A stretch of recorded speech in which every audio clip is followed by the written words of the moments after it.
In a I mean, you would know. vacuum. You would know. You share a brain cell with him. This is true. There's nothing in there. It's just a singular brain cell. No, he's okay. He's making more things. He's at 46 and he's making 3 more. He's learned. He can push that button a little more. Garen's been hot in the coaching recently. Yeah. Echo has been working really hard on his getting betterness. Yeah. Getting gooder. It's showing here. Like, this type of aggressive build is actually something I think I've seen Karen do before. So I expect it's the kind of opening that Oh, Tsuneo is moving out, but Yaku TVT definitely opening. sees this. Yeah, he knows. And Tsuneo realizes, the jig is up, I can't really move in there. Ooh, that tank Yeah, is still alive. That's the tank from the beginning of the game. It's a pretty strong Doom drop, honestly. 3 siege tanks, the Doom drop is quite threatening. Yeah. But he's not going to drop it in, he's just going to go for a standard push. Yeah, I mean, once it's found out, you know, it's kind of, it loses effectiveness. Now, my knowledge of the map pool right now is not amazing since I've taken an extended hiatus from this game, but from playing this game. But I do know that the third base is the linear third is very hard to defend. In ZVT, as a Zerg, it's very hard to defend both the linear third and the triangular third. So it's in ZVT. So I'm not sure how it plays out in TVT. I think it might be similar, just because of the positioning tanks can get on that triangular third. Like if you manage to push up the right side of it, if Tsuneo is able to push up the right side of Yaku's third there, he can get a really good spot that can cover both the high ground and low ground with good air control. Yeah. Well, Yaku is already getting a sensor tower and Terran creep spread, as they call it, and just to give an extra situational awareness on the situation. He also has some units spread around the map, if you notice on the minimap, just to see what's going on, what's coming. Yeah, his vision spread is really good here. He should see most angles of attack, if not all. And he's already expanding for a 4th, which is really nice. Putting looks like he's sneaking up on Tsuneo's third base there. Yeah, he's gonna try and set up for not the really in push. position. Oh yeah, Tsuneo's not in position. He moved in with the 1 Marine before everyone else. Yeah, but he's got this like position on the ramp here. Yeah. And he should be able to play the Siege War. Yeah, he doesn't really need to push in. I mean, he had the advantage for a while now, and now denying a third base for mining is already a good position. He also supply blocks Tsuneo. Yeah, and he knows this. He just packs up and goes home. He's way ahead here. A small group of Marines here actually pulling a handful of units here. Yeah, but somebody he tried to see if there was a 4th base being constructed at the moment. Oh, he's pushing in. He's pushing in. Oh, those are some beautiful silences and siege tanks here. He's gonna be able to stim up the ramp here and do a whole crap ton of damage to the bioforces. And that's the it. upgrade advantage as well. GG is called, and Yaku will take game number 1. Yaku with the clean gameplay. Holy. Yeah, that assault at the beginning really did a number. So now came in thinking, you know, it got a nice little skirmish, you know, 3 Reapers, a couple of Hellions, and Yaku somehow managed to turn it into a push, a counter push. Yeah, that was beautiful. That was actually really well executed by Yaku. Yeah, also we have Phoenix subscribing. He subscribed for where's the message? 14 months, and he's asked for honks instead of quacks, which I will oblige. All right, so 14 honks. Honk honk honk honk honk honk honk honk honk honk honk honk honk. There we go. Excellent stuff. Sounds like GDQ chat. That's a reference you probably wouldn't understand. GDQ games done quick. Yeah, there you go. There's the whole meme of the honking with the goose. I don't know. I don't know that one. I mean, I've seen GDC, but GDQ, but the honk meme. GDC is something else. What GDC is Game Developer Conference. Yeah, it's something completely different. Alright, so we'll see what one is about making video games, and the other is about breaking video games. Yeah. very different things. Have we got a map pick? Mm, let's give it a little nudge. Mm-hmm. Still Move it waiting on along. Tsuneo's map pick. Yeah, Tsuneo was a very frequent regular in SDO in the past. It's really nice to see him back again. Also casted him in other events as well. Eternal Empire. No, not. Eternal Empire. I almost started playing a campaign. Get out. How did Get you back, almost start playing campaign? Clicked on something. Leave me alone. Steel and old. There it is. Buttons everywhere. I don't know where to click. There's the steel and mold. Try to click on the damn button. Oh, we can do parties. I forgot to do. You can do. Keep forgetting we can do parties now. On any. Steel boomer mold. I'm not a boomer. Well, you say that. I mean, I'm close. I'm close to Gen X, but I'm not even that. Apparently. Well. So proud of Yaku. Yeah, Yaku played fantastic that game. That was pretty sick. Sick gameplay. Uncle Carowin says sends his regards. Sends his regards. Clean gaming. Clean gaming. Alright, let's set up for Eternal.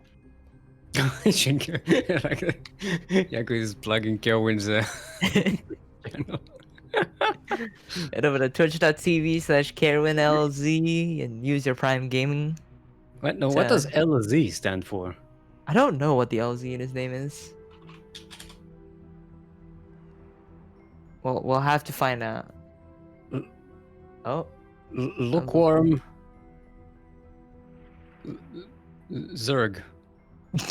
That's the opposite of Carowin, actually. Oh. Looks like Polish internet is struck again. Looking at the stream feed. 2 minutes ago, we cut out. Yep. Alright. Life is life. We should. It should be back by now, though. Hopefully. Yeah. We'll soldier on. Yeah. There it is. It's back. Or Marine on. Or Zergling on. Or Zealot on. Yeah. Sure. Depending on your, race of choice. Or random basic mineral cost unit. If you're quirky or Dallas guy. Yeah, no, actually no, there's no sword, there's just Marine in StarCraft. What was it? In Red Alert it was soldier, right? I haven't played Red Alert. I think it's soldier. Was it Enforcer or something? Yeah, they made something up about it. I'm not sure.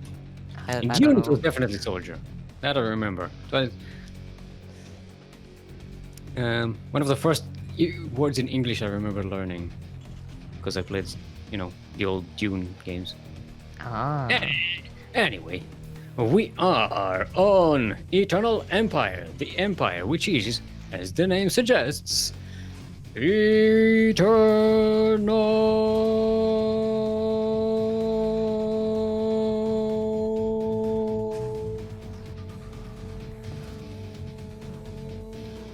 He's still going.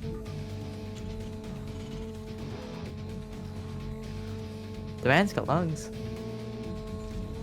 Damn. LE. LE, of course, stands for. Definitely not digging for the list that I have through all the stuff I have on my desk. Lodging etiquette. Lodging etiquette. That's when you go to a hotel. And they lodge you in for the night, and there's an etiquette to that. You can't get too noisy and stuff. There are other guests. You have to, be considerate. In the southwest corner of the map, all the way from the land of the United Kingdoms, representing Alpha X International, our pink Terran. Making his return to our tournaments, it is Tsuneo.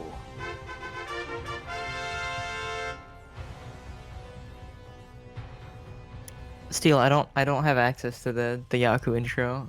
That's a sub only channel. Oh. I'm not a sub anymore. I'm broke as fuck. I'll copy paste. Hold on, I'll give you a sub. Maybe that'll. But Wait, Discord where- takes forever to update. Okay, now I need to find it. Okay, here it is. Yeah. I come back to scroll back to live feed. There we go. Now you have it. There we go. Okay. In the top right hand corner of the map, the South orange. Huh? The You said top right south corner. part. Oh, okay. I said the top south right. part point, and I had no idea. No. I speak English, I swear. In the top right hand corner of Eternal Empire LE, we have the player representing CranKy Ducklings in the orange from Singapore. It is the Imitation Innovation, the Taja from Asia, the Meltorm of MLA. I don't remember how to pronounce that again. He's not as funny as Bunny. The Terranaya Goose, the One Fine Young Ryung, the Kelager from Singapore, the TY Chicken Pie, the 4GG, yeah. He's more meme than dream, the slightly more crappy happy, the trash flash with no cash, M to the K to the P, he's Marine King Pug, the captain of the Rain Pain Train, the lean, mean, keen machine, the immature Kira, the not as smart as heart, the young adult Bolt. He's more of a beauty than Beastie QT, co-creator of the Daishi Bay.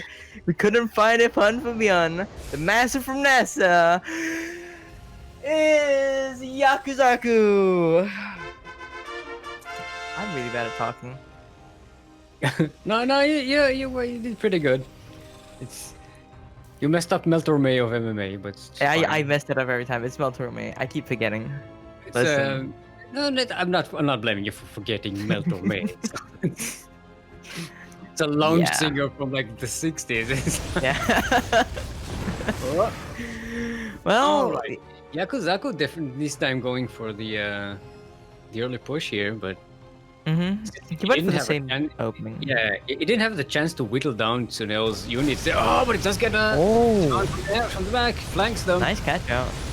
Always Isn't- need to get everything. You know, it's what you learn from XCOM. Flanking gives you an extra critical hit chance. It's happening again. Oh, Run, no. Tsuneo. Yeah, Tsuneo Okay, is in there's a a cyclone here. slightly better situation now because he does have the Yeah. cyclone already And out. because Yaku hit later. Yeah. Because he was the aggressor in this case, not the defender counterattacking. So he Mhm. should be able to clean up here quite easily. There you go. Yeah, still did a bit of damage. Got Tsuneo by surprise. Mhm. Oh, the Liberator for Yakuzaku's Liberator died. We missed that. Oh, Um, must have been Cyclone. yeah, I'm assuming the Cyclone. Yeah, so very nice defense from Tsuneo this time around. And now he's ahead by quite a bit. Yeah. Yeah, a little ahead in workers, slightly ahead in army as well. Mm-hmm. But Yaku didn't sacrifice much to get here. Well, I mean, losing the Liberator was the big deal, the bigger deal Yeah. here. In terms of, the like, Liberator is kind of big. yeah, and the fact that he didn't get any kills is also like problematic. Mm-hmm. Yeah, but it was, successful production. He didn't take any damage, so yeah, it just wasn't the most efficient trade. yeah. And he's going to be If you could call it a trade. he's going to be a little behind now. His orbital is third orbital is a little later than Tsuneo's. He's a few walkers behind. He's a bit behind in army supply. He's going to try and do some Raven harass. Yeah. Tsuneo doesn't have much to defend at home against this, so this might actually get some pretty good damage done. Raven should have enough energy for one. How much is I think is that a 25 or 50? It's a 50. It's 50. Ah, it's going to delay the engine base. Oh, nice. That's actually really good. That'll throw off Tsuneo's timings entirely. Yeah. Not That's gonna a get pretty lot big of catch. kills, but yeah, but pretty good. It's going to delay the upgrades. Going to be very annoying. Mm-hmm. Because a lot of turns will time their stim with their 1-1. Yeah, it does look like Tsuneo. Yeah, is not finishing the second one. Oh no, that is real bad. He's gonna have a staggered 1-1, which is gonna delay his push even more. So that just puts Yaku even more ahead. Okay, there we go. He notices. By even more ahead, I mean not not at all. I mean, he started his upgrades quite a bit earlier than Tsuneo. Tsuneo hasn't even started his. Mm-hmm. and He's going to have the timing. And he's getting turrets to defend against the Raven again, which is a bit of an expense that Yaku isn't even threatening with the Raven anymore. Yeah. Yeah. Yaku's actually gonna be able to hit a 1-1 stim. He's gonna have the stim and 1-1 lined up here. Yeah. So I'm assuming he's gonna try and like hit with a push, timed to this. I mean, Tsuneo is quite a bit ahead in army supply. He's a little bit ahead in worker supply. Okay, he's going for the push already. He's the one going for the push. He's got 4 tanks to Yaku's 3, and he's got 22 Marines to Yaku's 10. So even has a Marauder and a Viking in there for good measure. So Yeah, Yaku went for the Ravens, which I guess is one of the things that set him a little bit behind in like production. And he does have that defend his high ground, and his 1-1 is gonna come up sooner. But Tsuneo is gonna be able to push and right as stim hits, and actually Tsuneo is gonna hit stim slightly before Yaku. yeah. Okay, he's not pushing quite yet. Oh god, he's going for it. Leaving one of the tanks behind. Oh no. Oh, but the Ravens. Oh, they didn't see the. Oh no. Distracted He by has the no tank. idea. He has no clue. Here it comes. And gotcha. Oh my goodness. Now There's the entire doom drop. Camped. Interference matches. One of them goes on the tank. One of them goes on the medivac. Yeah, he's trying to bring his army. But he has the smaller army, and now his army is going to keep on staying smaller because the production. Yeah, his production is done. Yeah, this main base is just destroyed. The doom drop. Yeah, the fourth base is being stopped. The construction is stopped, so he can't even lift it. It's not finished yet. Oh my goodness, this is devastating. And the main base is dead. Yeah, he has no ravens to push into these siege tanks either. Yeah. Very nice move by Tsuneo there, catching Yaku by surprise. Very well played. Yaku can't even clean up this force, and this force is not really that important anymore. Only the medivacs are important here right now. Yeah. It's the only thing that Tsuneo really needs to save from this force. And he's actually going to back up and save everything. Yeah, so he's gonna get out like net positive. Like by net positive, I mean even more ahead than. Oh, he's going to drop on these tanks. The tanks are gone. Very He's gonna nice get them move. cracks. And this is more production going to go down for Yakuzaku. Yeah, he's running into the 2 siege tanks here, which is just not something you ever want to do. Or if you want to be in a situation where you have to. He moved his 3rd to the 4th base location, so now he's scanning there. So sees that. Well, he knows. Yep.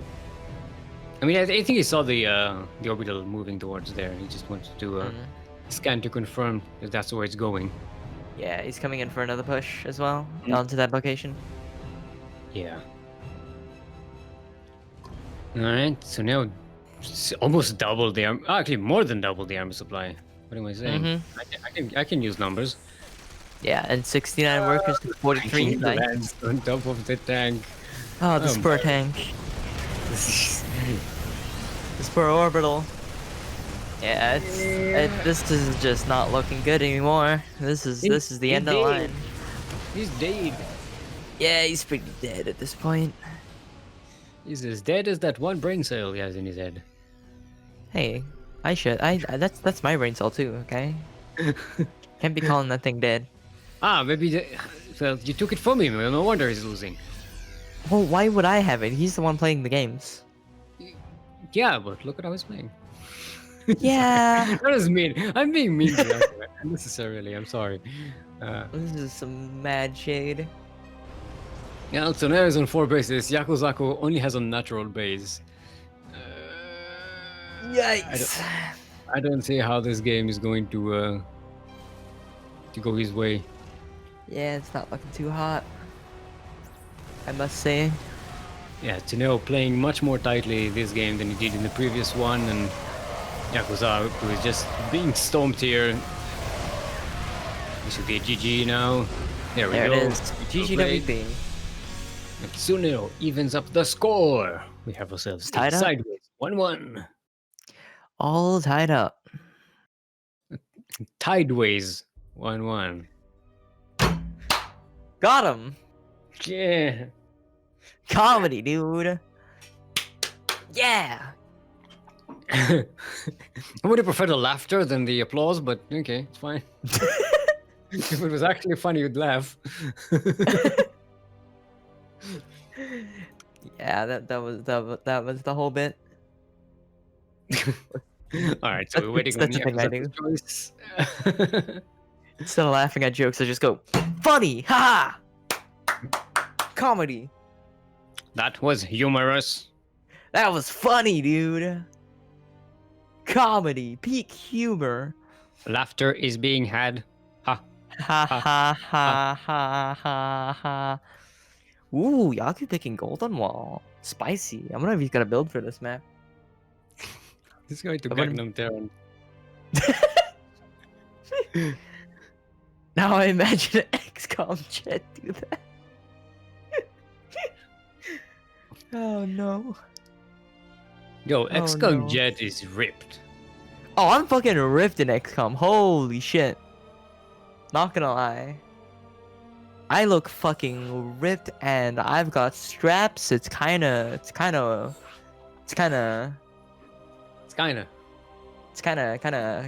pretty good, not gonna lie. Well, righty. Let's see if our players are ready. Those who don't know about the XCOM stuff, Light is playing a series of XCOM on his Yeah, he's stream, playing through XCOM too. and he's made characters of all of us in the game. Mm-hmm. So they're pretty hype. If you want clips, join us on Discord. Go to the clips channel. There's clips there. Enjoy.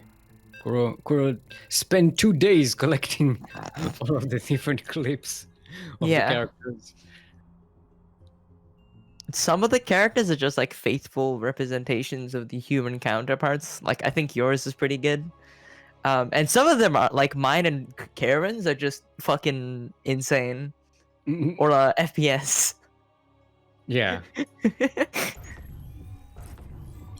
pretty FPS good. looks like, it looks like I can't remember from where, but it looks. He looks like the what's his name? The doctor from the doc from Back to the Future. Kind of. Kind of. It more looks like what's the guy from Overwatch? The Australian one. Crazy Australian one. Junkrat. Yeah. It's kind of got that Junkrat vibe thing going How do on. you know FPS doesn't look like this IRL? Listen, Kuro, I can't be certain, but I'm like 80-90% sure that first person Swede doesn't look like that IRL. Well, his hair's short. He doesn't. Yeah, I would not imagine so. Anyway, we are on Golden Wall. Golden Wall, the wall which prevents you from getting into Platinum League. LE. LE, just in case you do not know, stands for lateral emission. Lateral emission. That's when you fart sideways. In the southeast corner of the map. Representing Alpha X International. Our Pink Terran. Currently sideways 1-1 in this best of 3 series. Give it up for Tsuneo.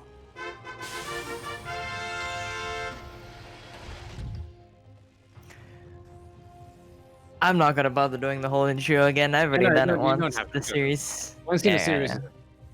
Yeah, we've done it once each this series. That's plenty enough. In the left-hand side of the map, we have, of course, the orange Terran, representing the CranKy Ducklings and paying respects to Terran Lord. He's not dead, but you know, Yaku's just shouting out the homie. It is the player from Singapore, Yaku.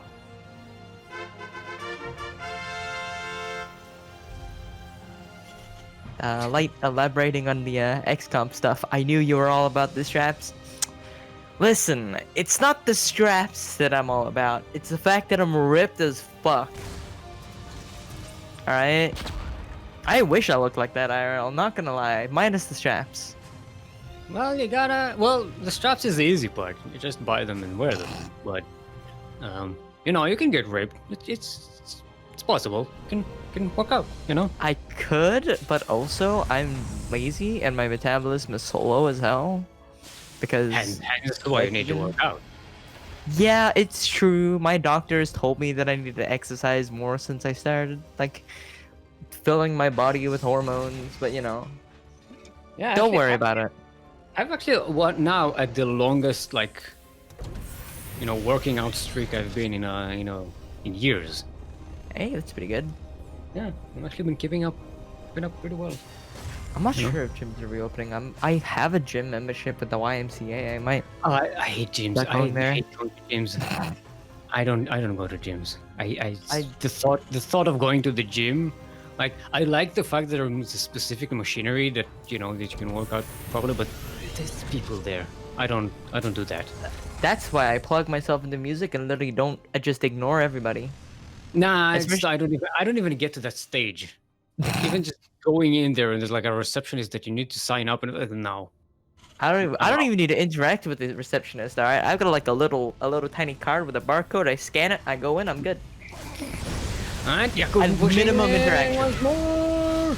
Ooh, he's just going up the high ground. He's gonna try to push in here. The Chinese build coming in strong, doing hella damage here. Yeah, The boys yes, pulled in to he's a save. bull. Oh, Looks like he's going to do damage, but this is going to get cleaned up. yeah, this is a pretty strong defensive Tsuneo. Liberator is coming in, but there is a Viking to kill it. Very nice, not- quick Viking. But the Liberator does escape. Oh, he's gonna get these SCVs. Yeah, Free but it- pickings. That must be really annoying.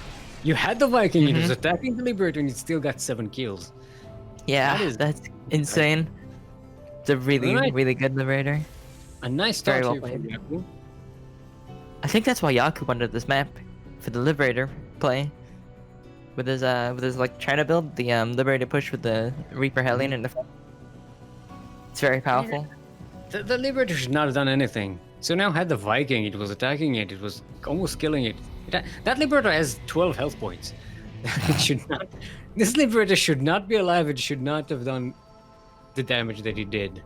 That's the it's a- advantage of multi-prong. You throw off the Yeah. micro. Yeah. Alright, so now taking a third base on site. Liberator is circling around, trying to find an opening. There is the Viking is still patrolling there, so. Wait, actually, where is it? I think. Actually, no, it's all the way at the back. It's behind the natural. Oh, what is it doing there? Is it looking for another liberator to come in? Because the liberator is going to the main.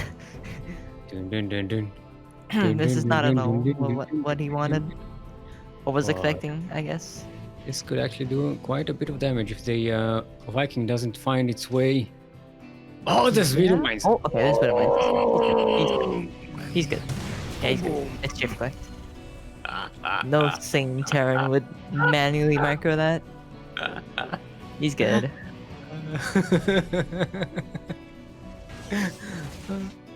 That's funny. I don't know why that was funny. What's funny? The Liberator exploding. To the Video Mines. Okay. And Yaku is spreading his marines around.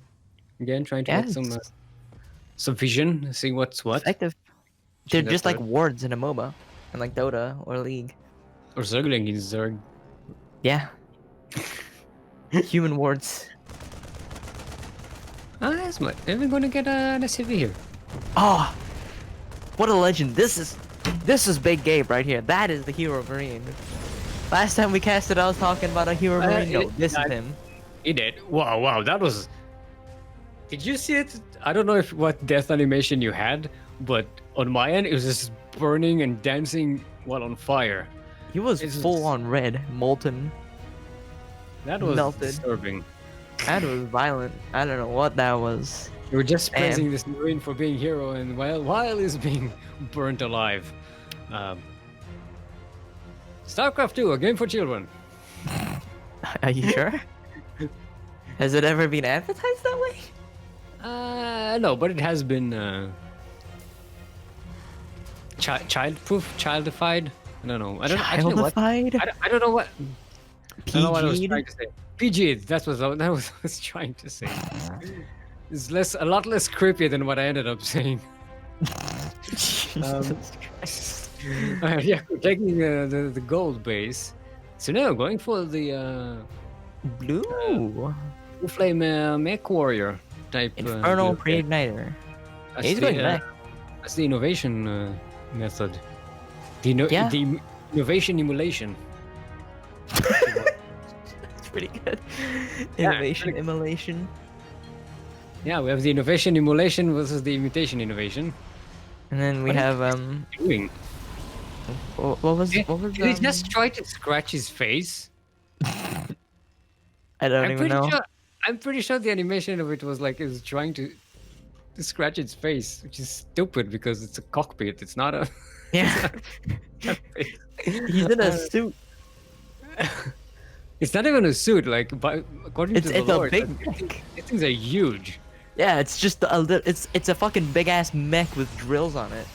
Yeah, it's like the size of a Thor. Okay, maybe not that big, but it is still pretty big No, compared not to a a Thor. human. According to a Thor in game. Oh, yeah. No, SCVs are way undersized. Alright, Yaku getting a push here, killing the third, and all the SCVs they're in. He's got high ground control, but he just lost his two of the siege tanks. Yeah, Division Matrix.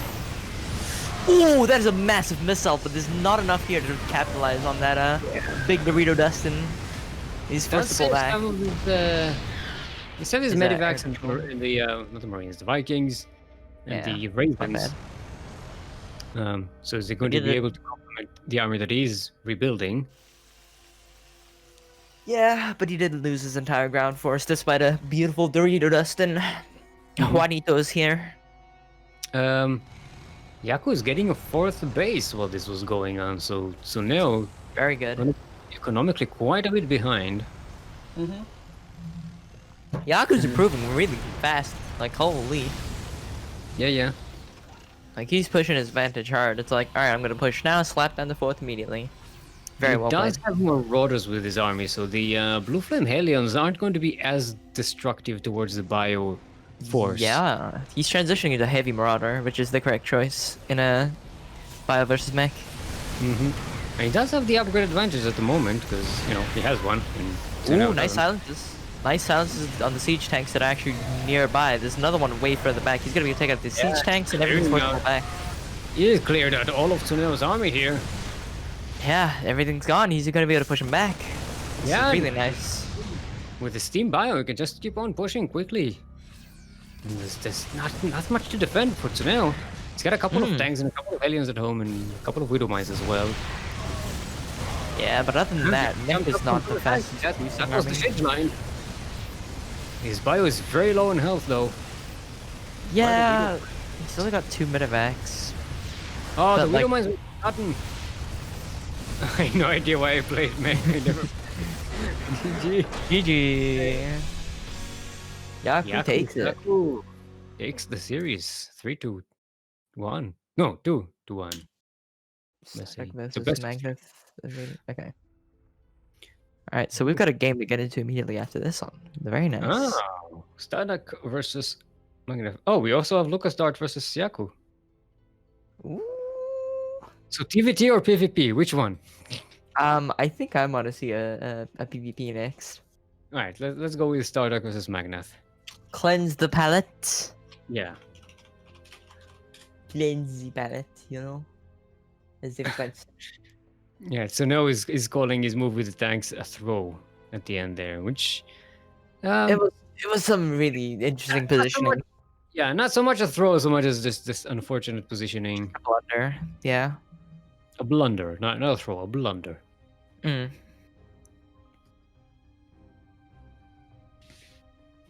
Yeah. I mean, especially on this map, which is kind of linear, like the attack path is very like a straight line between the two natural bases and the thirds. Makes it kind of weird. With a wall that you can't really go around.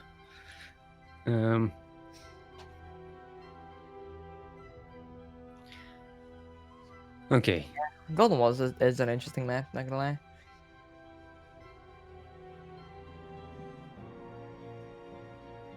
Wait, so which server do you want?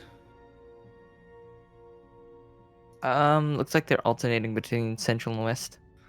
Okay.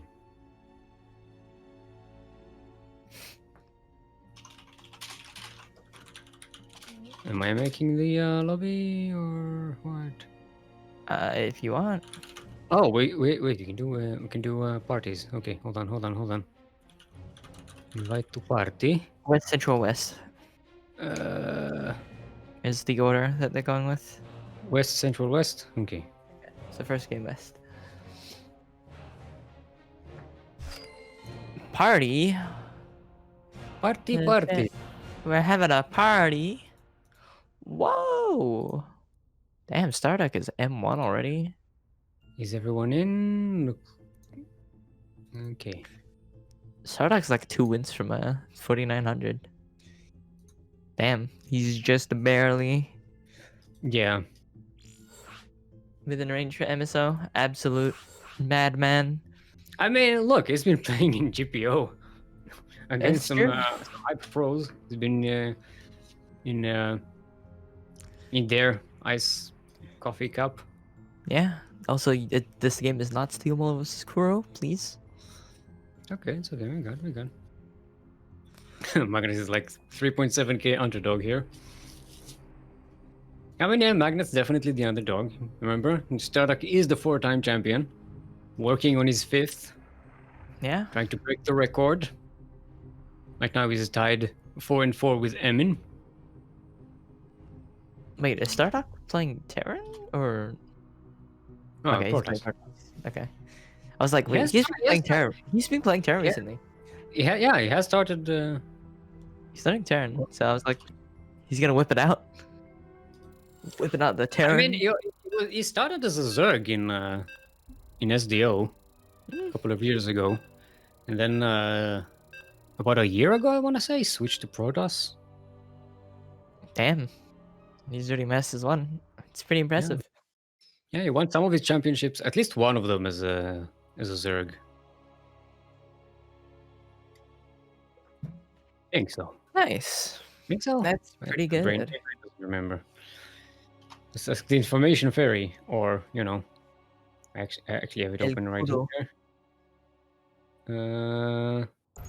Got Carol Yeah, in chat. cheering on Startup his- Zerg, SDO number 24. Damn. It's pretty good.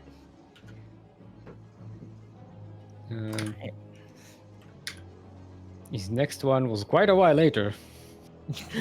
SDO number 64. That's the only one next time, and that was as Protoss. Went into the hyperbolic time chamber.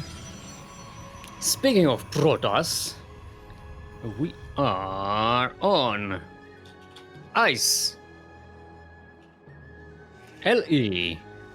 LE, of course, stands for Liberated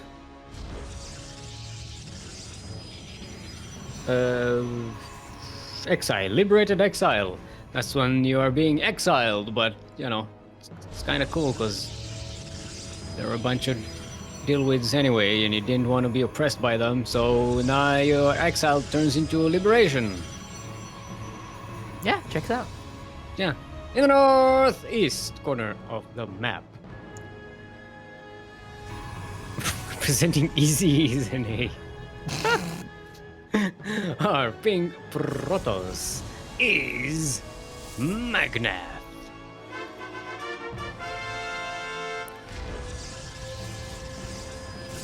As our lovely observer Kuro pointed out, stealing StarDuck's gas, which is actually pretty bad as Protoss in PvP. Anyways, in the bottom left-hand corner, hailing from Australia, somewhere in Australia, we have the 4-time MSO champion, the Cannon Rush Master himself, the one, the only, Duck of the Stars!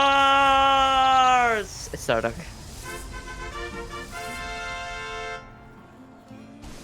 Playing for Fight for Justice. Need to somehow incorporate Duck of the Stars into my Starkiller rock opera. What? Don't you know about my Starkiller rock opera? No? Why would I know about this? It is the Starkiller! Mm-hmm. Yeah. There's an entire rock opera. I only have like one and a half verses of it. Oh, praise! Praise. The BM! Ah. What is that? It's like a wasp with a skull. I don't know what that is, but that's with a skull. it's classic StarDuck right there. Mhm. The BM. Skipping Lucasdart for PvP feels horrible. Listen, it's a palette cleanser. Isn't that the in-control logo? Ah, is it? Is that input logo? I know you like yellow and bees and stuff. Not that. Could be. It is. Oh yeah, they put it. Yeah. As Coop is pointing out, they put it on the Zanaga Tower as well. As a memorial thing. Yeah, in memoriam sort of thing. Yeah. Oh, it is its birthday today. As Jenna Yes? pointed out in Twitter. Yeah. Oh. Damn. Damn. I'm How sad. How old would he have been? I don't remember. It's 4, 3, something like that. Even I know he's a few years younger than me. 35 maybe.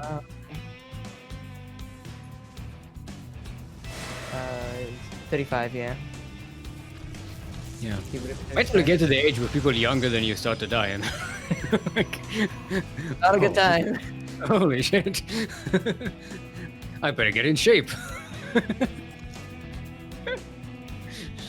Alright, never mind. Let's talk about more happy things. Oh, Like, wait. there's a death push that is... We're casting PvP. Oh, well. Let's cast things that don't involve the deaths of very beloved people in the community. Yeah. Nice block there by Magnath, preventing the items from shedding up on the ramp. Started getting a bit of damage, only losing a couple of the adepts. Yeah, not too bad. Yeah, got quite a bit of value here. Yeah, StarDuck, of course, the adept printer salesman himself with the adept push. No glaives though. He's not selling the upgrade version there now. He's got a Twilight Council, but he's not selling it. He's not selling the attachment. They didn't supply him any quotas for this month, so he's like, you know what? I'll sell the Blink Stalkers instead. They shift better this time. Yeah, it's a market, market thing. Yeah, math, numbers, money. Algorithms, math. Why can't we make what we want to make the way we want to make it? One of the best speeches in a movie ever. Was one of the Transformers movies. I can't remember which, like 3 or 4 or 5 or whatever. One of them. I don't remember them very well. Yeah, I'll be real. Stanley Tucci doing his thing. Sounds like a Stanley Tucci thing.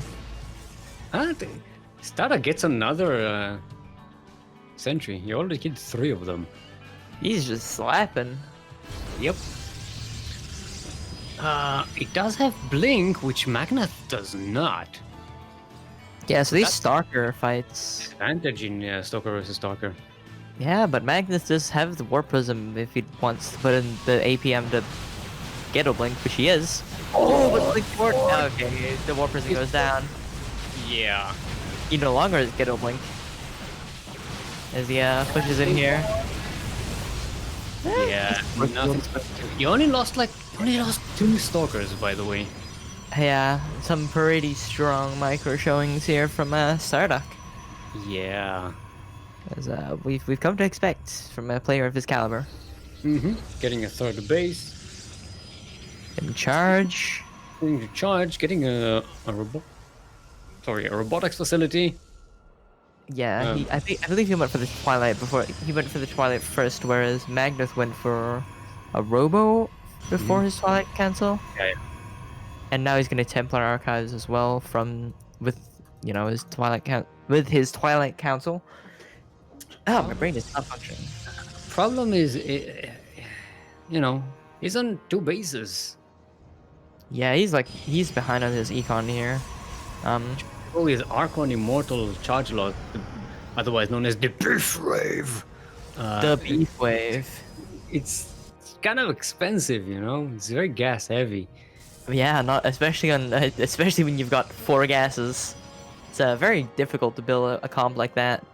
I mean, the Zealots don't take gas, but Archons and Immortals take a lot of gas. The Immortal take a lot, especially, and you also need to complement them with some sentries as well, so it's just another gas expand. Yeah, whereas StarDuck is mostly Blink Stalkers right now. He's getting a DT Shrine. Just cause. Can't possibly think of anything he would do with that. Disruptors, maybe? Question mark? Possibly. Maybe. It depends on what he knows about the comp that Magnath is going with. If he thinks Magnath is committing to the Stalkers, it would be Disruptors. Otherwise, I don't think Disruptors would be as good. Yeah. But I don't think Holoptite would be good either. They are both going for similar compositions here, aren't they? Nope. StarDuck doesn't. Yeah, I didn't get the Twilight count. Not Twilight, no, the other one. Templar Archives. Yeah. He's just going. Yeah, he's going full on with the Blink Stalkers here. Sending out some DTs. Yeah, I don't know. If it goes full Blink Stalkers, the Beef Wave will be very difficult to deal with. Alright, he's getting Disruptors though. So that could... Yeah, okay. Yeah, it is Disruptors.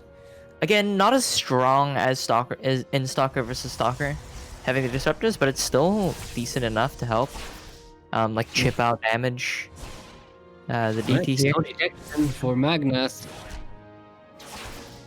Can this? Yeah. I think he sent his obs to the other side of the map and got sniped. So he's gonna hold position around it. Yeah, I did get sniped. Okay, now there's one out. It should head obs up. It's coming. Where's the observer? It's taking a sweet time. Where is it? Slow one. There it is. Oh, is it going? He's gonna recall it. You're calling it. He's moving away. He runs away. He did so much damage. Oh my god, he did so much hull damage. That's hilarious. He's gonna keep running with the DT. Okay, but there's another. There's another obs that popped out. But that was a nice distraction. Disruptor shot. Nice. Oh, that did too much damage on this Immortal. He's a chunk. So much hull damage. Them. Oh, wow. The Blink Stalker micro. He just killed all but one Immortal. Yeah. Have this Disruptor shot. Oh, hitting a couple of the Archons really bad.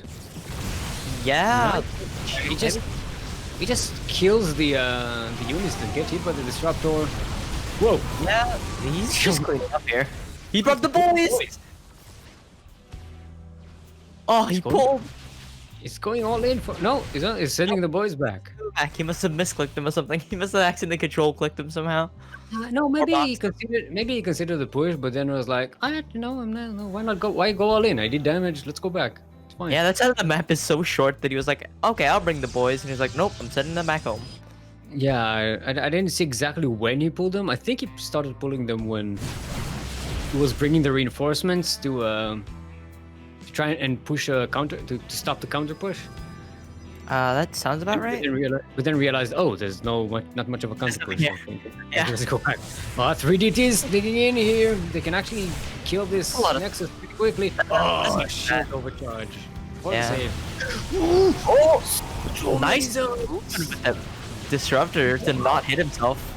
He's just bashing straight with this Disruptor. Here. That was so close. That I almost pulled up now.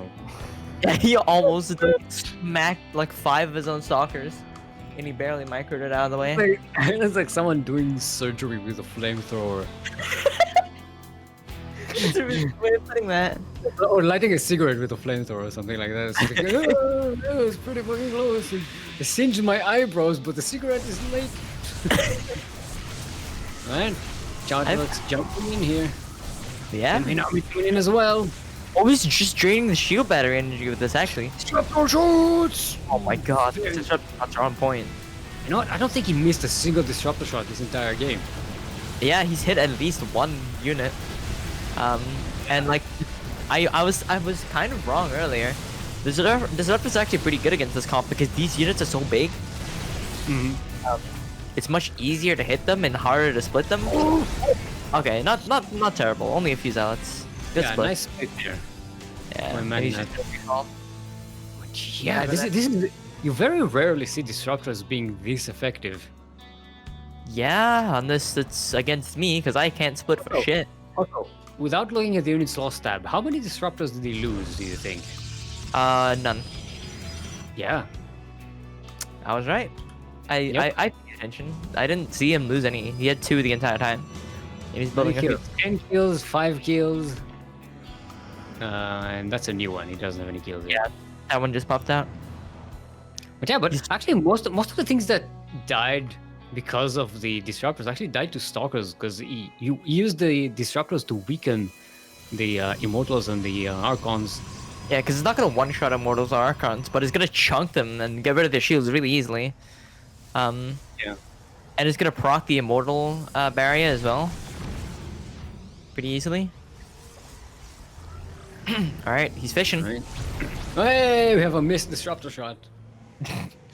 The first one of the game. There, going fishing. He's got Phoenixes here, which he's just leaving out in the open. Oh, one's down. He's pushing into the third here with this massive stalker ball. Oh, this is actually really smart. He's gonna pull him forward, and then he's gonna send in destruction novice. Oh, a good pickup. Nice lift on that disruptor. That really saved Magnath here. But there's no more Phoenixes. Like, that Phoenix move was actually really nice to avoid the Purification Nova, but okay, here comes another one. Okay. I don't know where that Nova went. I think he killed the Disruptor. Yeah, I think one is dead. Yeah, he must have killed the one that was shooting. That's very dangerous. Disruptors, do something. I think they're on cooldown. No way. Wait, no, they're not. He's just not firing them. Yeah. That was sitting there for a while because that was prime positioning for disruptors. They just sell them away. Maybe he's like playing mind games, like, oh, when am I gonna pull him? When am I gonna pull him? Now, Yeah, no. I'm not sure. I mean, look, the thing is, StarDuck has the higher army supply, but he has the worst composition. I mean, the stalkers. Less than efficient composition. Yeah, they don't scale very well. Oh, disruptor. God. Oh my God, that was actually quite a bit of damage. A lot of them hit the same spot though, so they weren't as. They didn't get as many units, but yeah, this is a lot of Archon. It's 5 Archons, 4 Immortals. If StarDuck isn't careful, that can obliterate a Stalker army. Yeah, Well, but to at be the fair. same time, Stalkers can just blink on them and surround them and just end it. To be fair, StarDuck does have 40 Stalkers. Yeah, I think he's at like critical mass, the Stalkers, where like it doesn't matter. And this Nexus finally goes down. Yeah, they've He's been been trying to kill it for 10 minutes. Meanwhile, he's sitting in some boys. I don't know why. He's freeing up supply. This is the third time this game that we see workers with his army, and they're not. I don't think they're meant to be here. Either that, or he's just freeing up supply. Because he did send a couple of probes before, gas mining probes. They had gas with them. I don't know what. He's offering them back. He's sending a peace offering. Oh, 5 DTs being warped in. Yeah, Sneak not a good around. match this game. Just been throwing them out. Just gonna make sure that third base doesn't go up. Yeah, But but he's this keeping just the army. This is a distraction. yeah, the DT should be able to do some damage behind this, but at the same time, the entire army is just crumbling here. There's like Not sending them in. 5 times the army supply. Well played. Very nice. Yeah. StarDuck takes game number 1. Hmm. Remind me that we need to do Central next, right? Yes, Central. Okay. West Central West. Alrighty. Like, why is there's no Forge first? Forge Fast expand, dude. That was The like a class- 17-minute game, 18-minute game. Yeah, which is like unusual for a PvP. Kind of weird. Maybe because we said that StarDuck was cheesy, so he's doing that thing again. Where every time we say that he's cheesy, he's playing macro. Every time that we say he's playing macro, he's cheesy. He played a very strong macro game. I'll say that Mhm. much. I feel like he might continue that into the next game. Alright, we're still waiting on Magnath's choice of a map. In the meantime, elsewhere on the bracket, it looks like we have a semi-finalist, Papapanda. The greatest name in esports is back. Submarine pick, by the way. Okay, submarine. We all live in an LE submarine. StarCraft feels like my Wings of Liberty builds. LE I mean, submarine. it's very Wings of Liberty-esque. Like, Except the disruptors. Disruptors were not in Wings of Liberty. except for the disruptors, of course. But Which I'm assuming. I mean, to be fair, the disruptors is why this build works, because on paper there is no way. I mean, not even on paper. In practice, there's no way the stalkers can go up against immortals and archons. They just destroy them.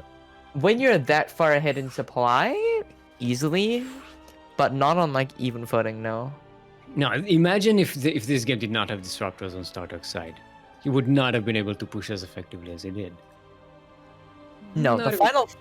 No. In the final fight, he would still have won without the disruptors. But no, the events leading up to that, the disruptors were a huge factor. He would not have been able to get so much value throughout the game. That much of an advantage in supply. Yeah, whittling down the numbers of immortals and archons without the disruptors. Yeah, which are much harder. They cost more and take longer to produce than stalkers. There's a reason that you don't see Blink Stalker as a pure strategy working anymore. You can. Even Parting doesn't use it anymore. It's like a pure Blink Stalker winning based on just my Blink Micro, my amazing Blink Micro. Yeah, Yeah, it he doesn't. uses a lot of sentries and stuff like that, and colossi. Yeah, to with go shield batteries anymore, a couple of immortals and shield batteries will destroy pretty much almost any amount of stalkers that you can get at this point of the game. When you know, at that given point. Mm-hmm. Alrighty then. Welcome everyone to Submarine LE, where we all live in an LE submarine, an LE submarine, an LE submarine. Well, the southeast corner of the map, all the way from the land of Egypt. It is our pink Protoss, representing, I think, Platinum Heroes. Not sure. It's old information. I'm not sure about it. Give it up for Magnath.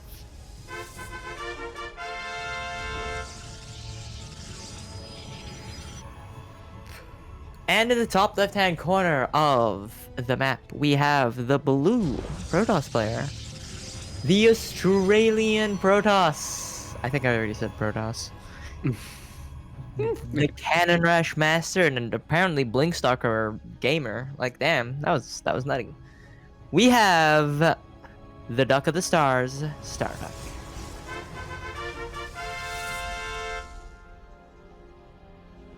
Alright. Looks like Magnath's going for a two gas opening. StarDuck just taking on one gas and one gate. Yeah. Very. Oh, there's a gas steal. Another gas steal. 2 games in a row. Started going for a Nexus. Oh. Which That one? is, For core. that is not a usual opening in PvP. Yeah, like even outside of PvP, you don't see you see core first more often. Mm-hmm. But especially in PvP. Oh, that is a proxy. Yeah, maybe Magnath sees the greedy opening by StarDuck and says, "Man, let's abuse that." I'm assuming it's gonna be either Robo or a Stargate Those are the only two options that would be reasonable. or a Gate Port or a Donut. We'll see. He's waiting on his core to finish. which was late, which is delayed because of you went for a 2-gate opening. What? There you go. What? The classic PvP proxy robo. Oh, and StarDuck scouting on the wrong side. Did Classic do that? No, not the player, as in like it's just the classic PvP build. Wait, did Classic play that? Oh my god, Steel, please. What? Do you think you're going to get out of the loop? Oh, StarDuck! Oh, well, it's scouted. The jig is up. Let's see what StarDuck does for defense if Magnath continues to commit. Which I assume he has to at this point. Like, robos are not cheap. Yeah. We got an extra gateway there as well. It's kind of a lot of the production on this side of the map. Yeah. We get an offensive shield battery here. I mean, shield batteries are pretty good, especially with an immortal proxy robo push. Alright, the 2-stalker versus 2-stalker battle begins. But StarDuck has 3 boys to buffer. Yeah. Oh, it's going to push them away from the shield battery. Okay, gets one before the shield battery even is even able to shield it. Yeah, so Magnath shouldn't be able to start a siege now. He also has a shield battery up, but there's a shield battery on the high ground for StarDuck, so he can pull back there if he needs to. The Warp Prism, of course, to follow up. And by StarDuck. Yeah, he's gonna try and defend with an immortal himself. He has the advantage of super batteries, unless Magnath slaps down a Nexus right there, which, you know, it's entirely possible. An offensive shield overcharge.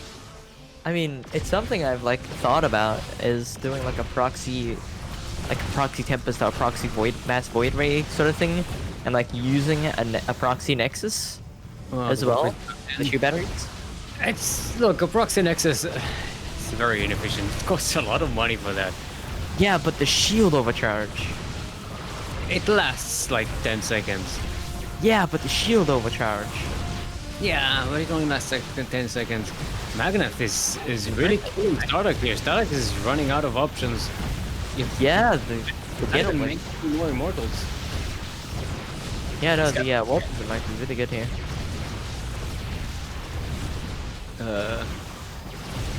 Alright, but starting to clean it up a little bit. Yeah, he's running out of shield batteries. Okay, all the shield batteries are depleted. Mm-hmm. What's about... Oh! Overcharge is on cooldown though. You can actually use it now. Oh yeah, and it makes it not cost anything. And yeah, and it can be used on a depleted shield battery. Yeah, so... It's entirely possible that StarDuck can pull him back and then overcharge. Yeah. And just win the fight immediately. That's what he's trying to do. He's trying to bait Magnath in. Mm-hmm. I don't know what Magnath is waiting on. Oh, he was waiting on a pylon, I think? I think he's also macroing at home because he's...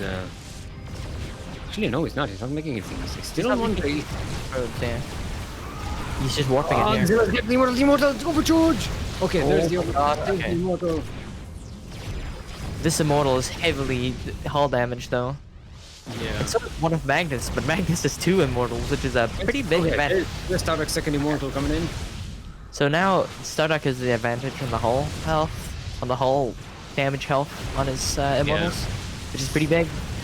The shield batteries have some energy, but 2 bats over, so left pretty much all alone. yeah. Oh, The immortal will go down. that is a pretty sick force field. Yeah, nicest force fields there. Splitting the 2 immortals. Yeah, and messing up the AI and making it very hard to micro. Yeah, it looks like Magnath is going to back away a little bit. His units are very hurt. Oh yeah, the hull damage on all of his units is really heavy. A very nice pickup there on one of the immortals. So good, it's going to go down. Yes. Okay, yeah. Did it. He does have the immortals. StarDuck is left with nothing. Yeah, this next go down. Oh, he's going for the core. This should be it. Yeah. The core goes down. There's nothing he can do. He can make. And he's pulling the boys, so it's a sign that it's basically at his wit's end here in this match. It's very intense. But there's nothing just to use it on. Magnath takes game cheating. number 2. And even up the score. We have ourselves a sideways 1-1. Hmm. Very Magnath nice. not going down without a fight. Yeah. But I expect StarDuck has something up his sleeve as a response to a play like that. Mm-hmm. He's gonna be like, okay, too greedy, cannon rush. Yeah. Well, he picked Eternal Oh, Empire. it's going Eternal Empire. That's usually the pick of a macro player. Yeah. But also, Eternal Empire being so big can actually like throw players off into thinking, oh, they're going to go macro, when you Mhm. could just like proxy them. It's got pretty decent proxy spots because it's so big. The main is really big too. So it's very easy to like sneak something, not in the main Yeah. itself, but like it's very easy to get something like a proxy Stargate, for example. You can get the units in there from like the third position or whatever.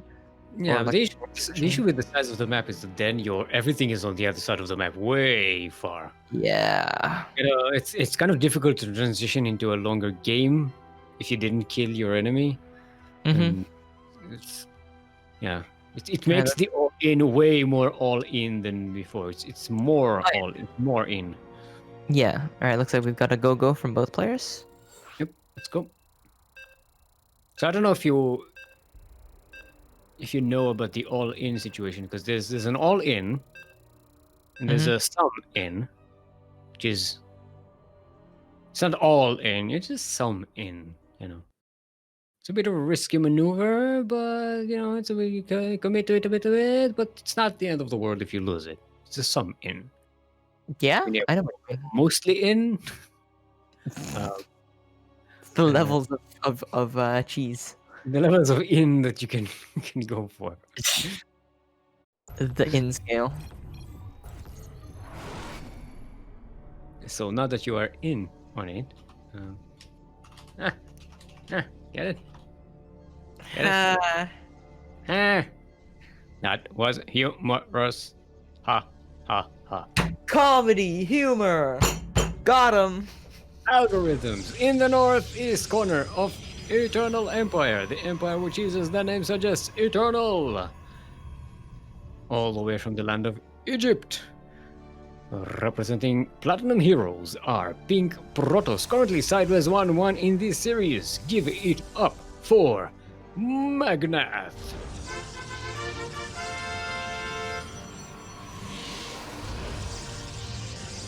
And in the bottom left-hand corner, also sideways one in this series, spawning with the blue probes.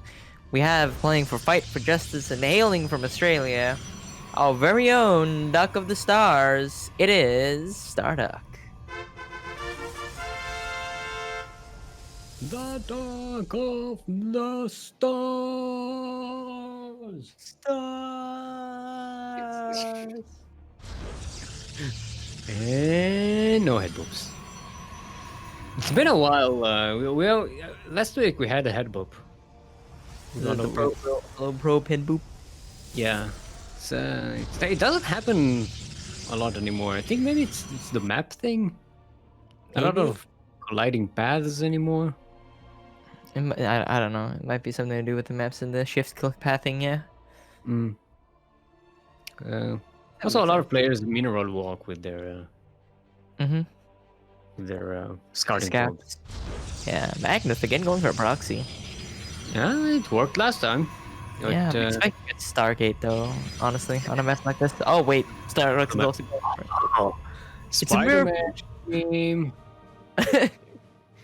It's legitimately like basically a mirrored position, except StarDuck is a little bit closer to Magnath's space. Robo.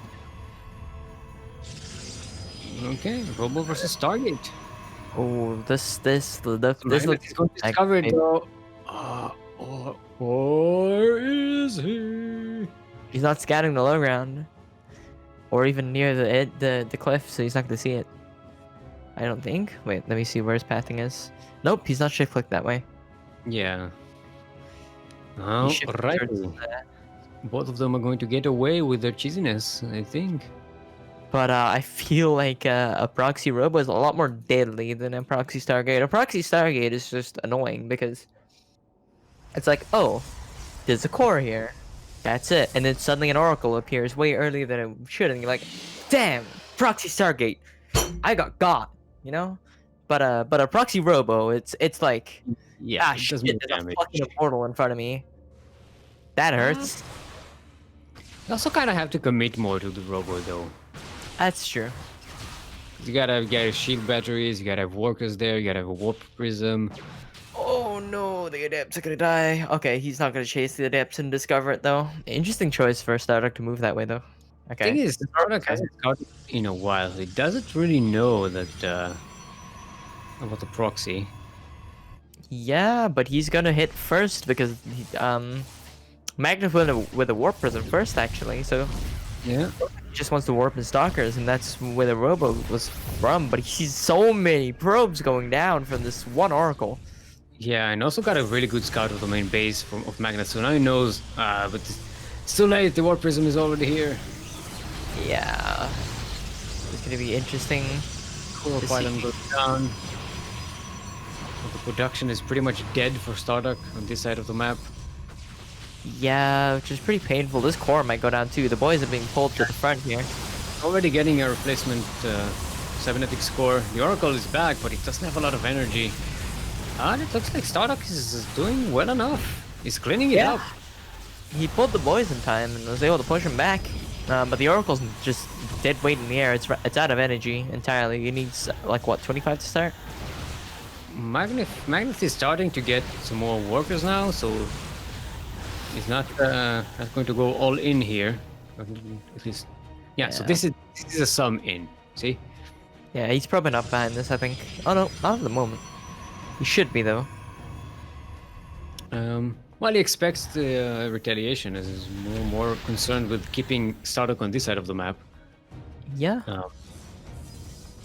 mean, StarDuck did keep more of his workers alive, but not enough that it's that significant, I think. Yeah, but this time StarDuck playing with the high ground instead of defending his natural. Oh, void ray. Spicy. You gotta make the buzz. The buzz. Set the Oracle out, so he's not gonna have that here, but I don't think it would do that much, especially against Stalkers. So what he has is pretty good. The force field's of course perfect for defending the ramp. The Ghetto Blink here, pretty nice. Ghetto Blink. I've always called it that. It's a pretty good name for it. I like it. I don't remember who I got it from. It was some YouTuber. Yeah. No, Oracle, why are you wasting all your energy on a stalker, please? Well, he's not microing it. He's focused on this but fight in front, which he just cleaned up entirely. Okay, StarDuck is pushing. He's got the Void Ray. Yeah, he's got the Void Ray advantage here. And he's getting a second Nexus, so he's feeling comfortable. Yeah, this isn't a commit. He doesn't know about the proxy. I mean, he knows that there's a proxy, I'm assuming, but... I don't know where it is, yeah. There's no way a warp person would have like, oh, this poor immortal's gonna get caught out. Yeah, that's a nice catch for StarDuck. Yeah, now he knows the general direction the proxy is. Yeah, this would have been one of the mainstays of Magnath's defense here. Yeah. Void Ray alive, though! Ooh. Okay, the Void Ray's alive, but he's not microing it onto the Stalkers. He's doing some pretty significant damage though. Magnath is starting to focus it, but very nice pullback micro. The back is here. Gotta try and keep his army alive. Very nice pullback micro here from StarDuck, keeping things alive. Yeah. I mean, he doesn't really have to kill Magnath now. He just needs to keep him here. Yeah. On one base while he's getting his second Nexus. Yeah, pretty much. And he should be good as a goal. He uses the Void Ray to find the proxy. Nice. That's very good for him. What is the laser tracking? It's like going around in circles. The pylon.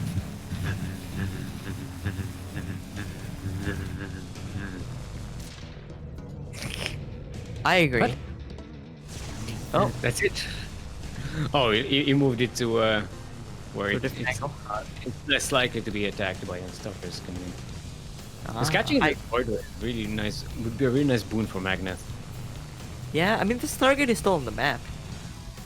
To be fair, so you could still make another one, but oh, he went with a. Okay, never mind. It's a hallucination. I got bamboozled, Yeah, and I'm an observer. I can StarDuck see is not very. Look, I once got fooled by a changeling, so it's fine. I was famously fooled by a changeling. the bamboozled. All right, the natural going up for Magnath, but still behind by a mile compared to StarDuck, and by a mile I mean 20 supply because this is PvP. Yeah. I mean, Magnath is still working on his natural base. It's about to finish now. Well, StarDuck has been in 2 bases for a couple of minutes now. Yeah, so he has like what is it? Does he have saturation? Yeah, he does. Saturation, 1 gas. It's pretty Yeah, good. StarDuck has double the income of Magnath at the moment. Mm-hmm. He's sitting pretty. Pretty rich. He's Pretty going progress. towards Z here.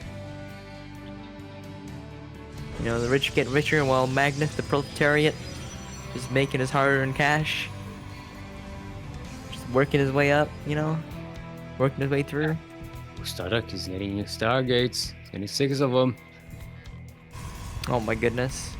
Is the explosion. He's going full committal to the blink. Business is booming.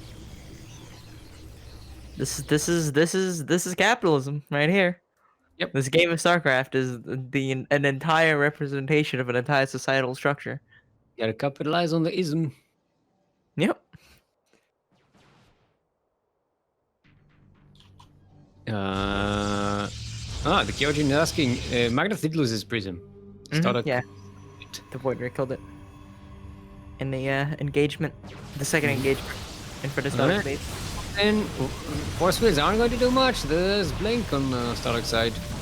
Yeah, oh, the Void Ray does go down, but I don't think that's the backbone of this fight here. It is by far the Blink Stalkers here, which he has a lot more of, and he has Blink already. Blink's top. Oh. StarDuck will take the series 2-1. Advancing to the semifinals. We got him some really nice series here today. He's gonna be versing Lucasdart. Lucasdart is waiting in the semifinal, but before that, we also have Papapanda and Necro already prepared in the bottom semifinals. Hold on. Let's ask about with the admins which semifinal we're going to do first. What time is it? Shall we take a break? I don't mind. I don't think I have time to make more coffee though. Alright, let's take a 5-minute break. We'll show you some duct tapes. Stick around in the meantime.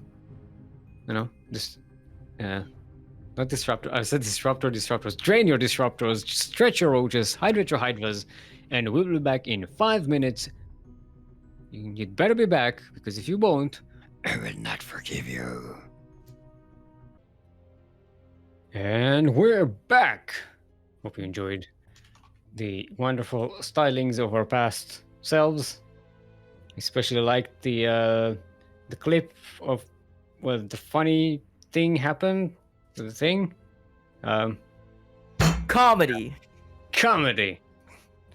I don't know why I love the desk. It startled me a little bit. I don't know why I love the desk slam bit so much. It's so funny. Yeah. It's just out of nowhere. You just hear funny. I don't want to do that because, like, it's afternoon here. People are napping. It hurts my hand. It's like, don't worry. It's midnight where I am. I've probably woken up my neighbors several times already. Sorry, we're trying to figure out what server to go with. We are going to cast the bottom semifinals. Should be Necro versus Papapanda.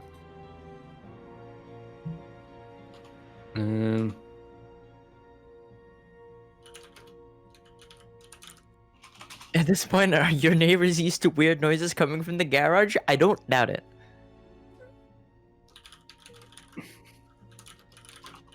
Okay.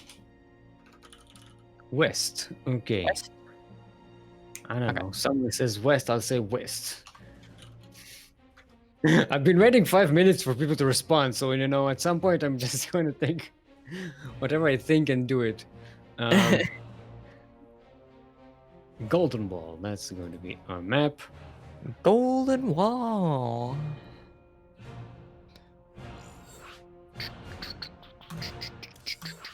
Okay.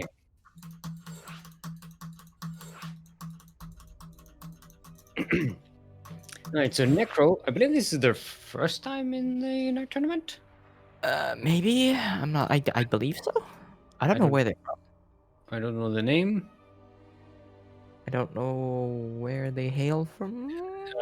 Light said they're from Scotland, actually. Oh! Scotland! Scotland! Forever! That was completely terrible, I apologize. Race check? It's like a prime check. I don't know if Necro is Terran because, you know, when you drag someone to the thing. It's like a prime check. You gotta make sure that you gotta check to make sure your prime gaming is working by clicking that subscribe button. Smash like the subscribe button. Smack that subscribe button. Check if your Twitch Prime is working, and you can get a free sub. I like that smash button instead. It's free money. Smash button.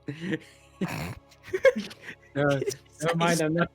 I'm not milk. I can't make these jokes. I'm not milk and cookies. If you want these jokes, go to Milk and Cookies. Is the man for you? Here we go. Like that smash, like that smash button. Anyway, we are on Golden Wall, the wall which is in fact golden and prevents you from getting into Platinum League. LE, just in case you forgot, means literally everything. Yup. Speaking of everything, in the southeast corner of the map, hailing from Scotland, it is our blue Terran. Give it up for Necro.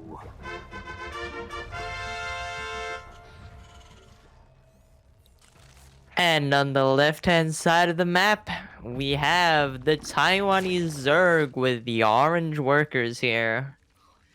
He is, you know, we love him here with the CranKy Ducklings. CranKy, twitch.tv/CranKy_Ducklings.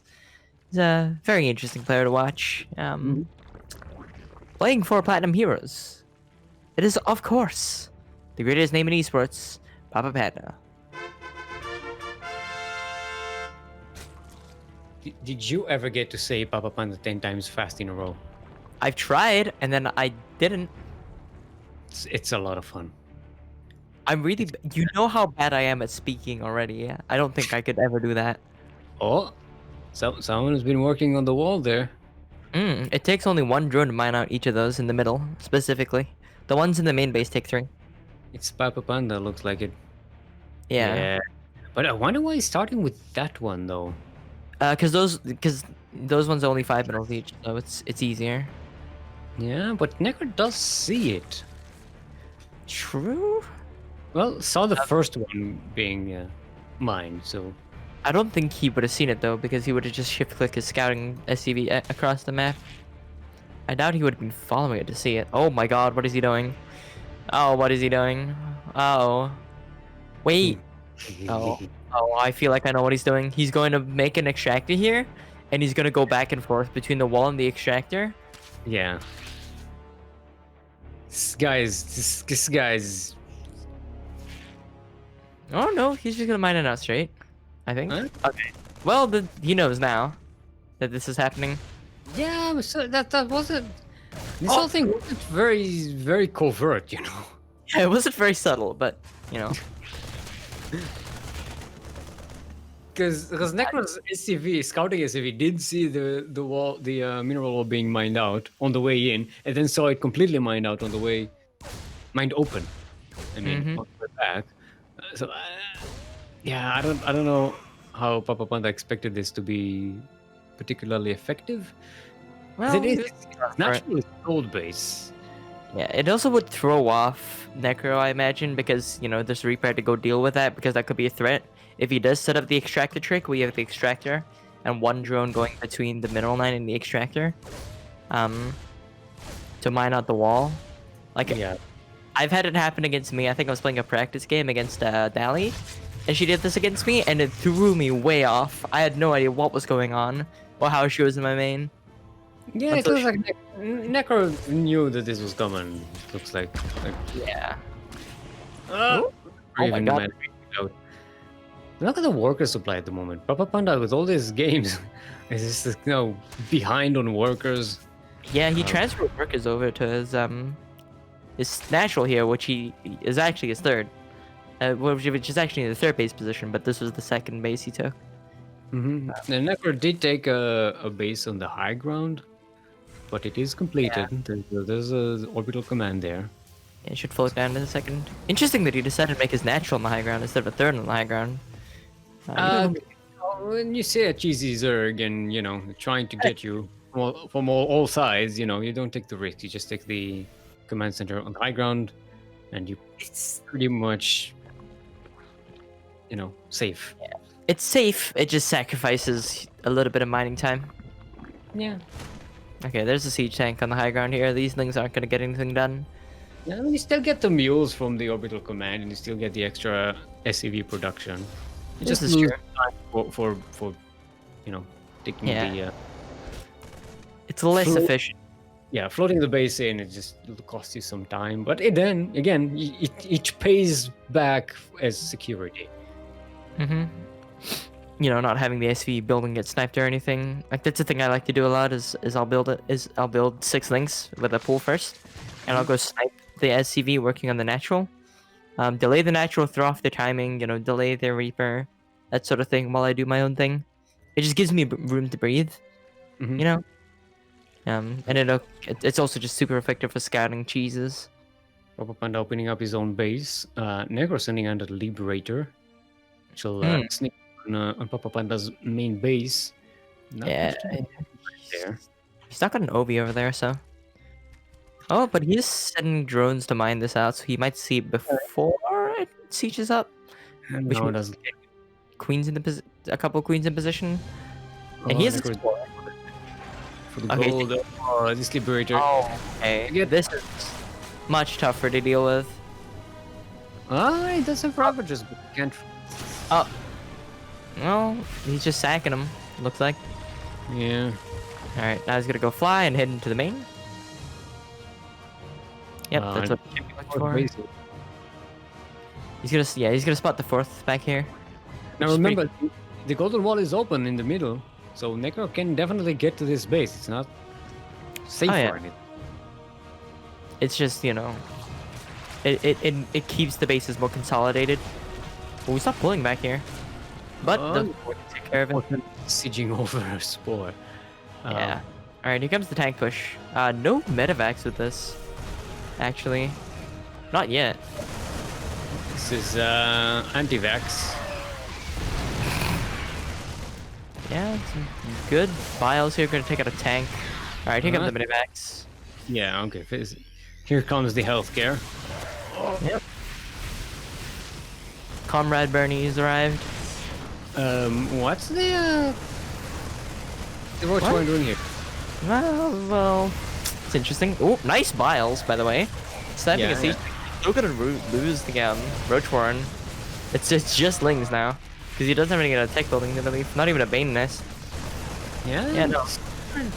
It's only now starting to do some damage to that hatchery, and I don't know if this attack is a complete success here, or even a success at all, because I mean, he's out trading heavily, and he did take out the Roach Warren, which was his only tech building. He's only getting a Lair now, so he can only get a Spire.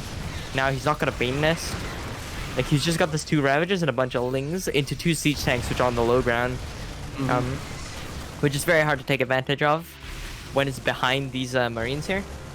Like, he's just losing these Ravagers, which are expensive as hell on both supply and... the warp being pulled. Oh no. Counterattack is mighty damage is surrounding a tank. Yeah, I mean, the Ling damage is okay, but it's getting cleaned up really easily. It's not getting a lot done. But there's still drones falling, and there's still, like, no army in the front here to save Papapanda. It looks like Papapanda, he was holding out nicely, but then for some reason he stopped making units or... Well, he only had Lings. He was running into 2 siege tanks with the Lings because he had no way to position them in a way to get to those siege tanks. Or he could have, but there was also Marines at the front, so... Yeah, but this is not the easiest position to surround, I think. It's very easy to surround, but I don't think he had enough. And because he did split some off to go counterattack. He's gotta finally clean this up, but he lost his gold base here, which is massive. And he's not even saturating this 4th. The more important thing is he lost a lot of drones, and that's the big... He's down. He's down. He has backup bases. Yeah, but he has 4 other hatcheries, but not enough workers to saturate any of them. The problem is he had to hold off that push with nothing but queens and links. Yeah, and look at the income now. Necro is just making double the income. Oh, he's balling. He's got his own gold set up as well. I mean, there are six mules at the moment operating, so. All gold, so. Yeah. Mules, as a reminder, are worth 5 SCVs in terms of production speed.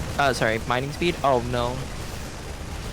These drones are gonna gun down, and the stim is gonna take out this hatchery. Stim to win. There's a sneak attack. It's backstabbed by Papapanda, but there are defenses here. The bug get cleaned up quite nicely. GG is called, and Necro will take game number 1. Yeah, I'm not sure what Papapanda was going for there. Like, not getting a Bane Nest and going for Ravagers, and then with the not so subtle like attempt to mine out the back door or whatever. It's interesting. But no matter. Alright. Let's see what map choice Papapanda is going to have. Necro is saying that was the weirdest game I've ever played. I mean, you're playing Papapanda, so... Yeah, Papapanda is it's pretty hype. These things happen. Papapanda is saying that that's about standard for me.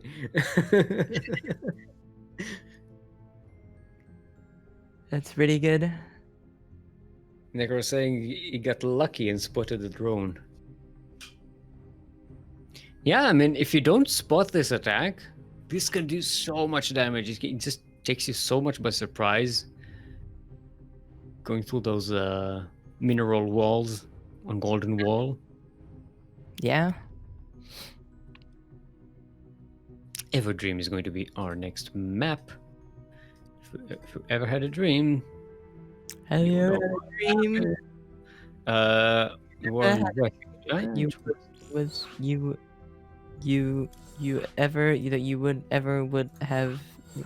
would do the what? What? I don't remember what he says, but this is. Have you seen that video? It's like the kid, and he's just like, "Have you ever had a dream that you?" And he just like keeps stuttering, and then eventually ends it with something completely irrelevant. No, I'm not sure what that. I'll have to find it. Alright, players are ready. Let's get to it. I'm just trying to remember the lyrics to Everdream. Because I keep forgetting them. It's a Nightwish song. My original plan was to do the intro, like the song as the intro, but then I kept forgetting the lyrics. Then I was like, just do something else.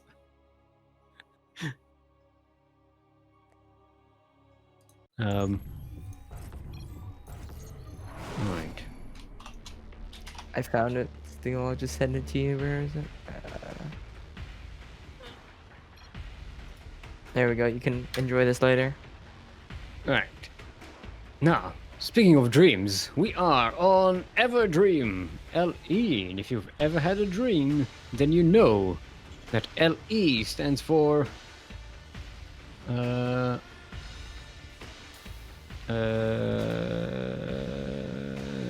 Limbo enjoyment. Limbo enjoyment. That's when you do a limbo dance and you enjoy. Every boy, every girl, every place around the world. There's a limbo song. I don't remember the lyrics to either. I'm not very good at remembering lyrics to things. Speaking of things that I don't remember, in the southwest corner of the map are blue Terran all the way from the land of Scotland. Give it up for Necro. Scotland. Scotland. In the top right-hand corner, we have the Zerg player spawning with the orange drones. Of course, the Taiwanese player that we're rather familiar with here at CranKy_Ducklings. It is the cheese meister himself. You know, I'm trying to think of a cheese with like meister related in the name, but it's Munster. There is one. Munster, yeah. No. There's a. God damn it. Anyways, we have playing for Platinum Heroes. It is, of course, the greatest name in esports, Papapanda.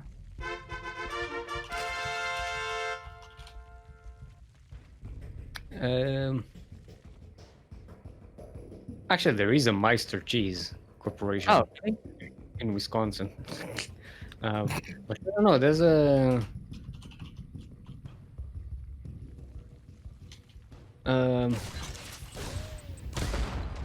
I can't remember. No, I'm blanking out on the names of cheeses. Never mind. Oh no, SMH. Can't even remember the name of an obscure cheese. It is not super obscure. It's just not one of the famous ones. It's not like your Stiltons or your Gruyere or your Gouda or your Actually, Stilton and Gruyere are not very common here. Yeah. Gouda is pretty common. It's pretty good. I specifically use Stilton and Gruyere because they're very regional specific cheeses that you know you'll find outside of their respective countries of origin, but aren't as well known as, for example, in France when you would find Gruyere more commonly, or in England where you'd find Stilton more commonly. And Yeah, I don't think I've ever had any of them. Gruyere is it's really good. It's a really good melting cheese. It's relatively sharp. It's also on the harder side of like cheeses, a bit more aged. How did we start talking about cheese? I don't know, but I'm getting hungry. Yeah. I made a queso once with a Gruyere. It was very nice. It is relatively expensive in New Zealand though, because you can only find more artisan brands. And also be selling Gruyere, and that's real expensive. It's good is pretty expensive here as well. Yeah. There's no cheap good. No. Yeah, some good are pretty okay, they're affordable. But you look for good quality cheeses, it's gonna cost you. Alright. Speaking of cost, It's quite a few drones going down here. Yeah, 5. Almost 6.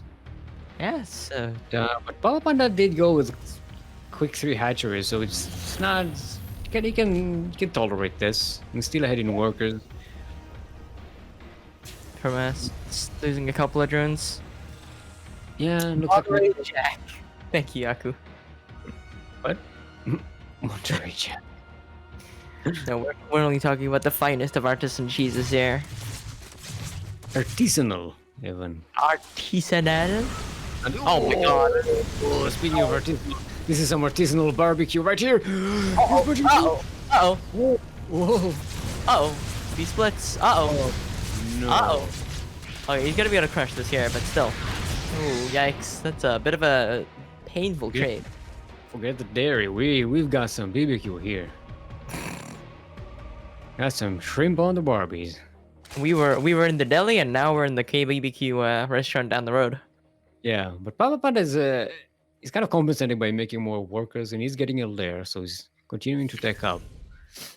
You can sort of um, take it as a Zerg. You know, you can take some worker losses because you can just remake them quick, as long as you don't take 4 damage, which is not happening now. My goodness. Both Banshees. So it's Spam some- 0 damage. Ooh. Someone called me. Oh, hefty. Hefty Someone damage. Someone give Lumia a towel because he just got wet for a reason he doesn't understand. He doesn't know what. And he needs a towel. He got wet. Oh God. Context, please. Yeah, Banshees are they're very Definitely don't clip that out of context and send it to Luke. Yeah, definitely don't do that.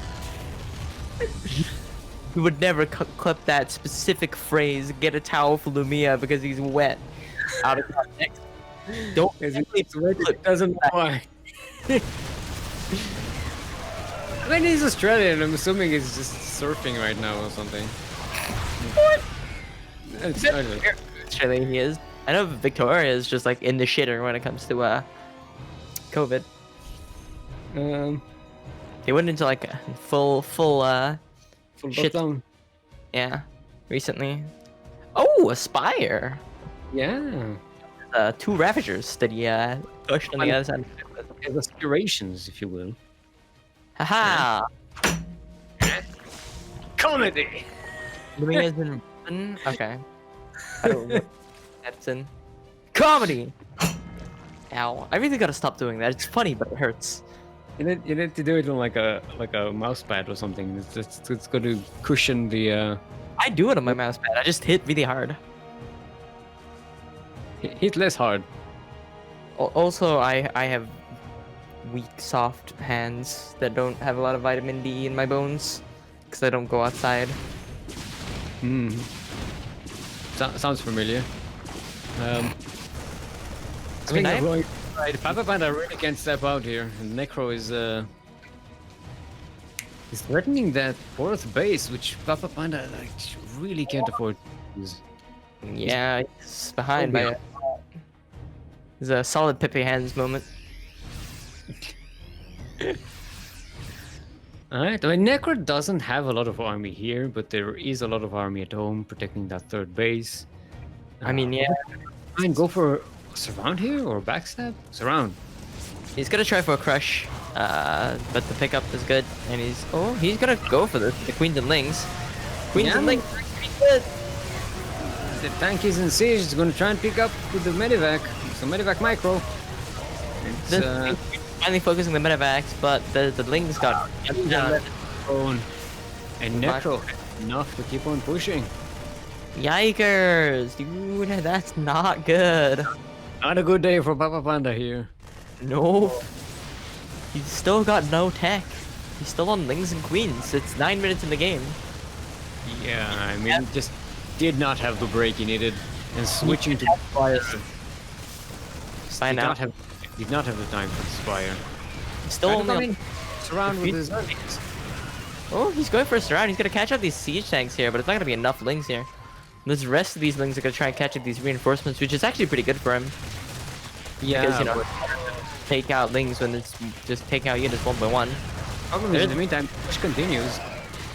Oh, the siege tank is gonna destroy this mineral line, his own mineral line. But yeah, the siege is continuing. There's still no mutas. They're finally on the way. 13 mutas gonna pop up, but I don't think that's gonna be enough against mostly bio. I mean, there's not a lot of Maroons here.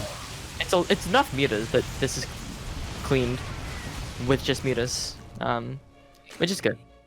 And there was a really good trade on the other side of a counterattack on the other side of the map, but losing an entire base kind of sucks as a Zerg. Being a base down, not where you want to be. Yeah, I mean, this creep spread is also pretty much destroyed, so Papapanda is sort of blind on the map. Turrets are being made here by Necro and the 4th base location. Yes, this is surviving creep. in the middle of everything. Ah, it's gonna jump over the turrets, but the Marines coming from the side. Get out of there. The bio's gonna tear it up. Muta's going to try and camp the production here, maybe, but he's already lost 4 Mutalisks. So many. I agree with Jet. Pepe hands. Kind of a Pepe moment, not gonna lie. Yeah. Taking the rich Vespine. As it's worth. A little bit riskier, but you know. The Vespine. I mean, yeah, it could help him make some more Mutas. Necro is getting... Oh, he's going Widow Mind. That's something that's going to help counter the Mutalisks. And getting a Thor as well. But like, Thor is not enough against this many Mutalisks. Like, Thor, people like Thor's counter Mutalisks, but you know. There's not a lot of Mutalisks, you know. He only has... It's enough to kill a Thor. He's making 3 more. Sorry, not 13. Plus, Magic Box is... It's just a problem with Mutalisks right now. It's not even a catastrophe. This is true. Here it comes. Even make Mutalisks? Oh, I don't think enough here to do anything. The bendings are helping, but a lot of the Marines survive. There's a lot of anti-air. GG is gold. And Necro will be our first finalist of the day. We may have a Royal Rotor here today. Potentially. Not even any. Coming out from Papapanda. Right. Let's switch over to the other final. We have StarDuck versus Lucasdart.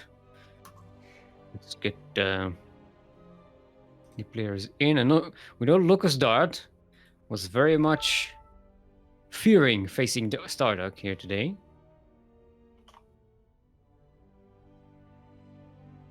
Lucasdart came in. It was a Royal Rotor in Duckling Open. Indeed, he was. 85, which was about a couple of weeks through, 2 or 3 weeks ago, something like that. Yeah, 3 weeks ago, because that's how time works.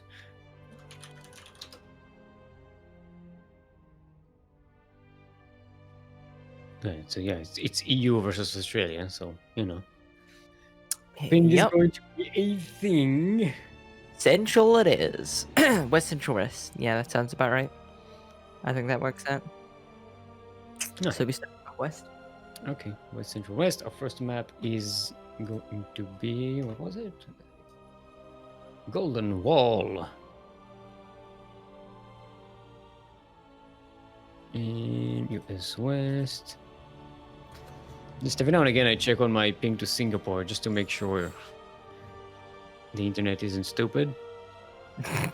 Sometimes it's just like 24 milliseconds ping to Singapore. I think that's correct. That's not. It doesn't exist. I mean, I don't think Israel's that far from Singapore, but I don't think it's that close either. It's pretty damn far. There's the entire Middle East, India, Pakistan. It's on the same like Asia, China. That latitudinal area, you know, it's like near the equator-ish. No, we're pretty much, yeah, we're a lot more northern. A little bit, yeah. You guys are more north of the equator, but still, I would say that's like it's kind of on that sideways. It's, you know, close, but you know, what am I trying to say? I think I'm having a stroke. I don't know. I haven't kept up. I was checking the lobby. Yeah, I sort of like started talking and then I didn't stop talking. It's good. It filled time. That's true. That's the thing I need to be better about. It filled the silence while I was setting up the lobby. Me It doesn't matter what you fill the silence with, as long as it's being filled. It should probably be something informative about StarCraft and the game and matchup coming up. And, you know. Silence with the sounds of voiders. Look. Sounds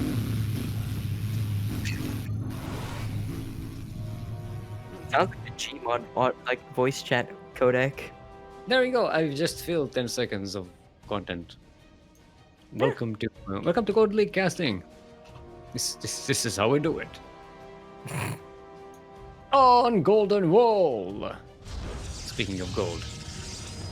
Golden Wall, of course, the wall that prevents you from getting into Platinum League. We're in the southwest corner of the map. Representing the fight for justice and the land of Australia. Our Red Protoss and 4 times, count them 4 times, NSO champion. Give it up for the Dark of the Stars, StarDuck!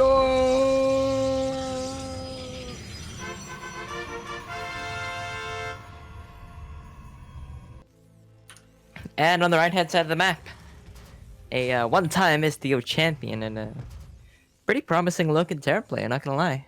Pretty strong player. In the blue, we have hailing from somewhere in Europe. I don't know. I can probably check. Belgium? Belarus. Belarus? What? Oh. I guess. What does BE stand for? Belgium. Yeah. It's Belgium. I just checked show notes. And representing the art of warfare by Sun Tzu, the greatest book of all time. We of course have Lucasdart.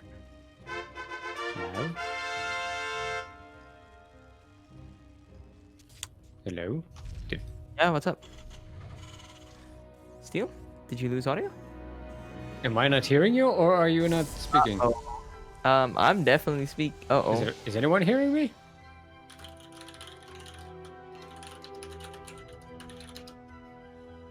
Okay, you can hear me. I can't hear you for some reason. We lost Jet. Steek might have lost audio. Sure, I'll reconnect. Okay, yeah, Kura can hear me, so Steel must have lost audio. Hello? Is it functioning? Uh-oh.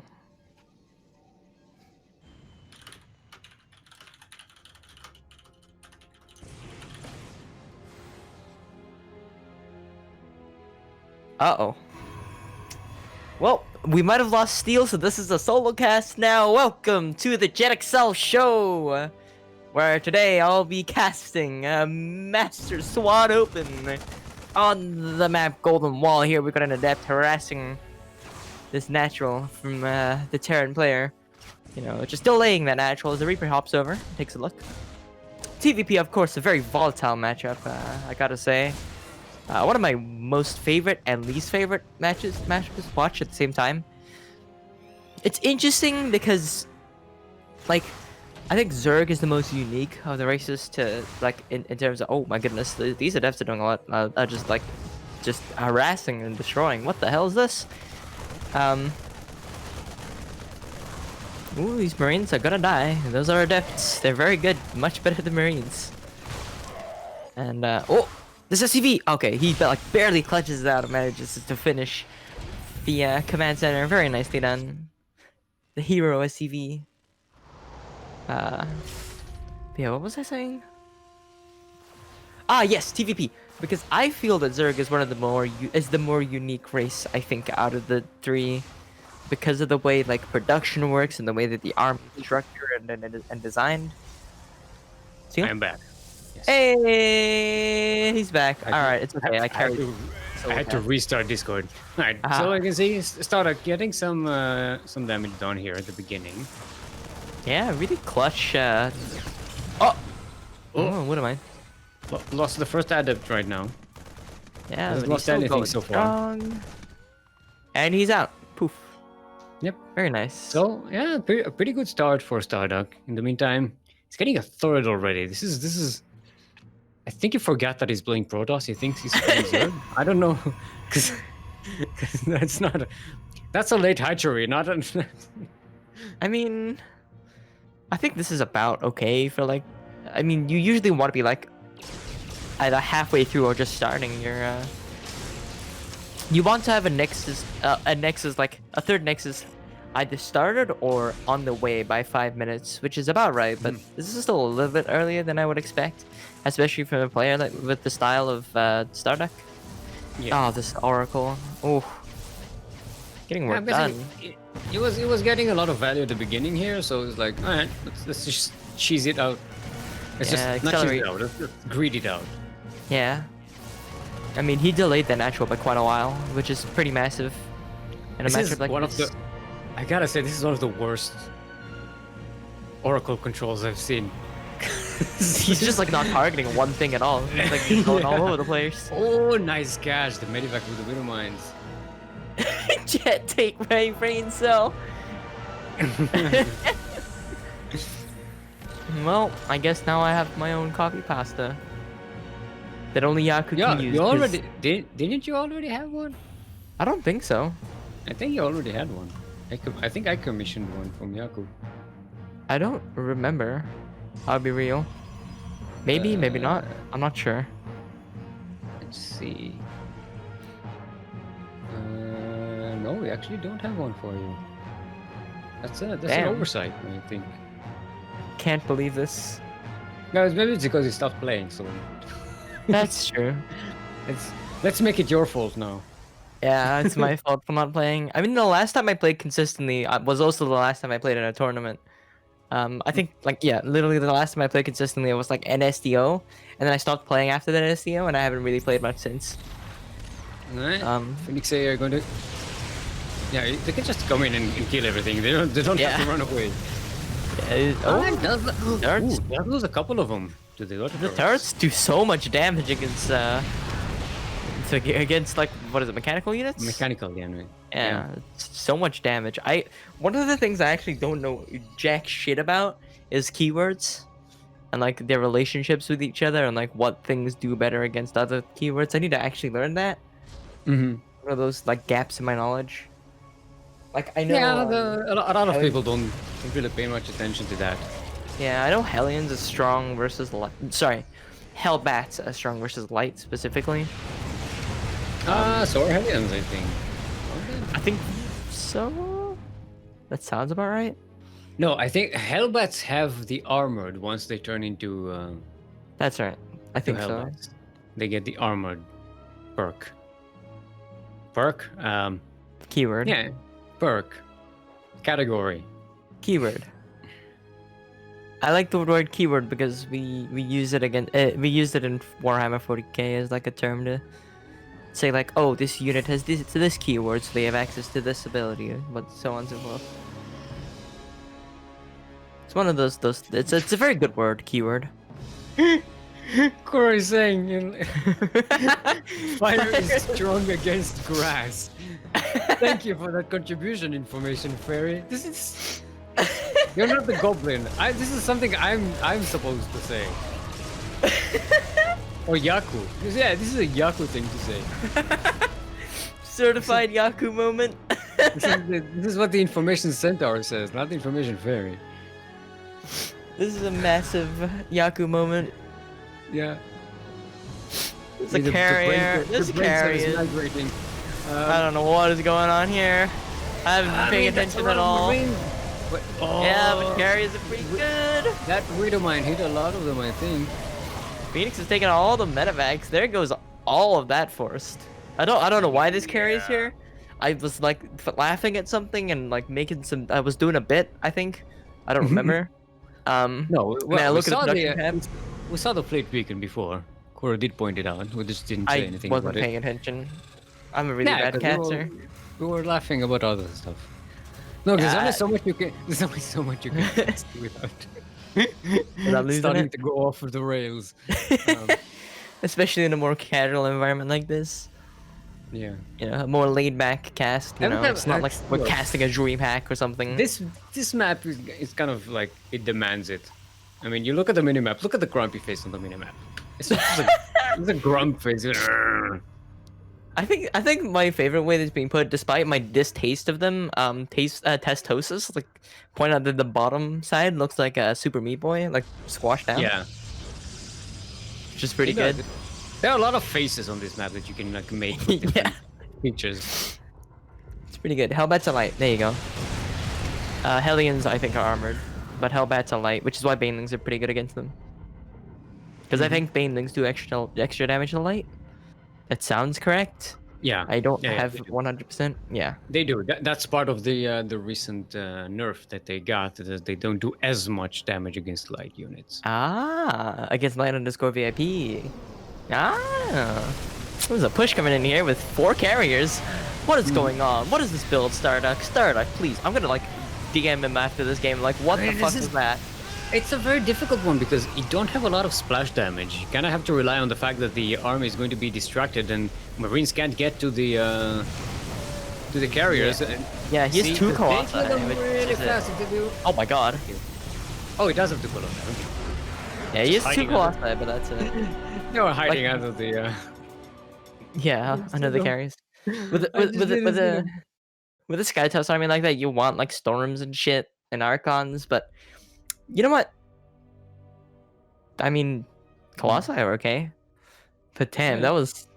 that hit much earlier than most Sky Toss pushes would, like with that many carriers. To be fair, and by earlier I mean it wasn't late game yet. I mean, it was for StarDuck. Remember, he got a third place at 4.5 minute mark. Listen, the timer might say late game, but the economy, like the map state, definitely didn't. Especially considering the army that Lucasdart was working with. All right, so we're going into Death Aura. It's As a our very next map. interesting match. I'm gonna have to query StarDuck what the hell that build was. I wasn't even paying attention. I'll be real. It just sort of happened. Blink and you miss it. Yeah, true. Alrighty. Let's double check our players are ready. In the meantime, we can hydrate our Hydras. Yeah, it's pretty good. It's a good idea. Alrighty then, everyone's prepared. Let's get to it. Actually, we haven't, talked about we haven't talked about our Patreon, of all the things. So mention about Patreon in chat. You can support us. This is the best way to support us. Go to our Patreon page. Pledge your support. A $5 pledge will grant you access to our subscriber-only channel on Discord and access to replay packs from some pretty hype tournaments that we cast all over the world. So make sure you do that. Fun Ducklings. Yeah, because the more you give us, the more you get back. This is a great way to invest in StarCraft. Yeah, and put some money in the Ducklings and you get StarCraft back. Yeah, yeah. We make StarCraft. Yeah, we made the game. The more money you pay us, the more likely we're gonna make a StarCraft 3. Right here first. Programmed it. Light is the project manager. Yaku, for some reason, is responsible for the lore. He's the head writer. I don't know why, but they let Yaku be the head writer. It's a very interesting choice. Yeah. Anyway, we are on Death Aura. LE, just in case you do not know, stands for Livelihood Equilibrium. Livelihood Equilibrium. That's when, you know, you have a paycheck and you have bills and you make sure you balance all your expenses and your income. Gotta do that. It's part of being an adult. It's annoying. Nobody likes doing it. Well, some people might like doing it. Most people don't like doing it, but gotta have to. Just like StarCraft. In the northwest corner of the map, representing the fight for justice and the land of Australia. Currently up one in this best of 3 series. The 4-time MSO champion are Red Protoss.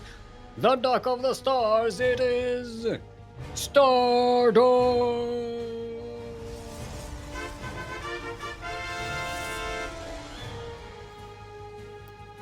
I apologize for my humming.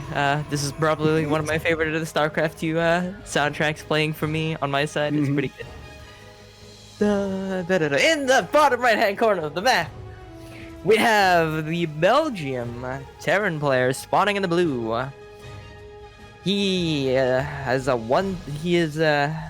he is a singular Sea Duckling Open Championship and has discovered the proxy Stargate over here, which is pretty good for him.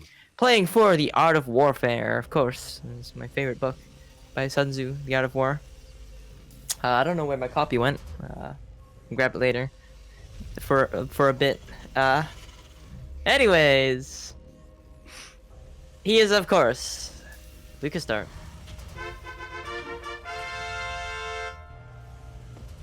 It's my favorite book in the whole world. I have no idea where it is. I actually don't have an actual copy of The Art of War. I just use any book I can find. Just start making up shit. Oh, the pylon forward.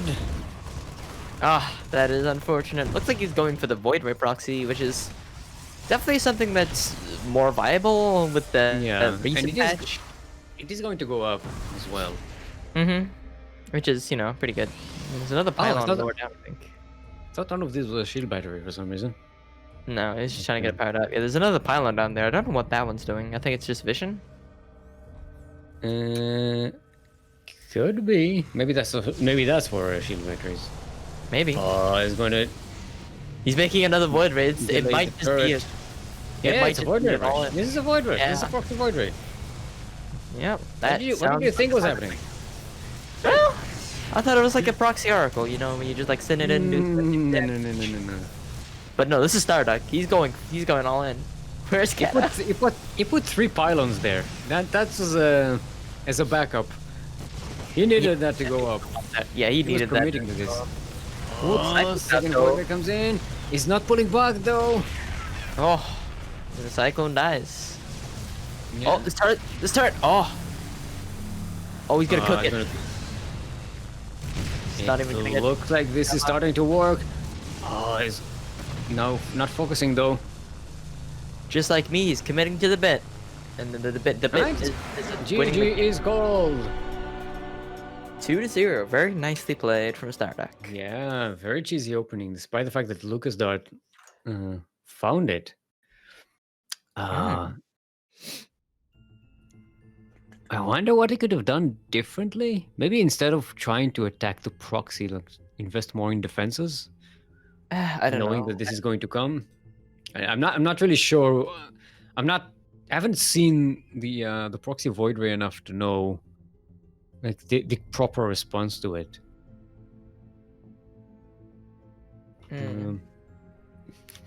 Corey's asking where is Kata in the video game development industry that we have. I'm not sure. Yeah, where is it? Who's who in this StarCraft 3 dev team that is being developed here? Oh, because Proxy Void Ray, that's what you were asking. Okay. Kata is a huge fan of Protoss cheeses.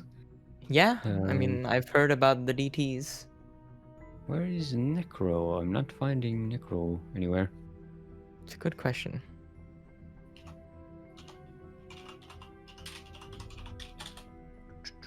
Yeah, we Yeah, have a finals to cast. we do indeed. Yeah, I'm not sure where he went, and yeah, I'm not sure what Lucasdart could have done there. Honestly, he scattered it. He had the Cyclone. I guess he just mismicroed it a little bit. He couldn't get the turret up. I guess because we look for him. Yeah. Yeah.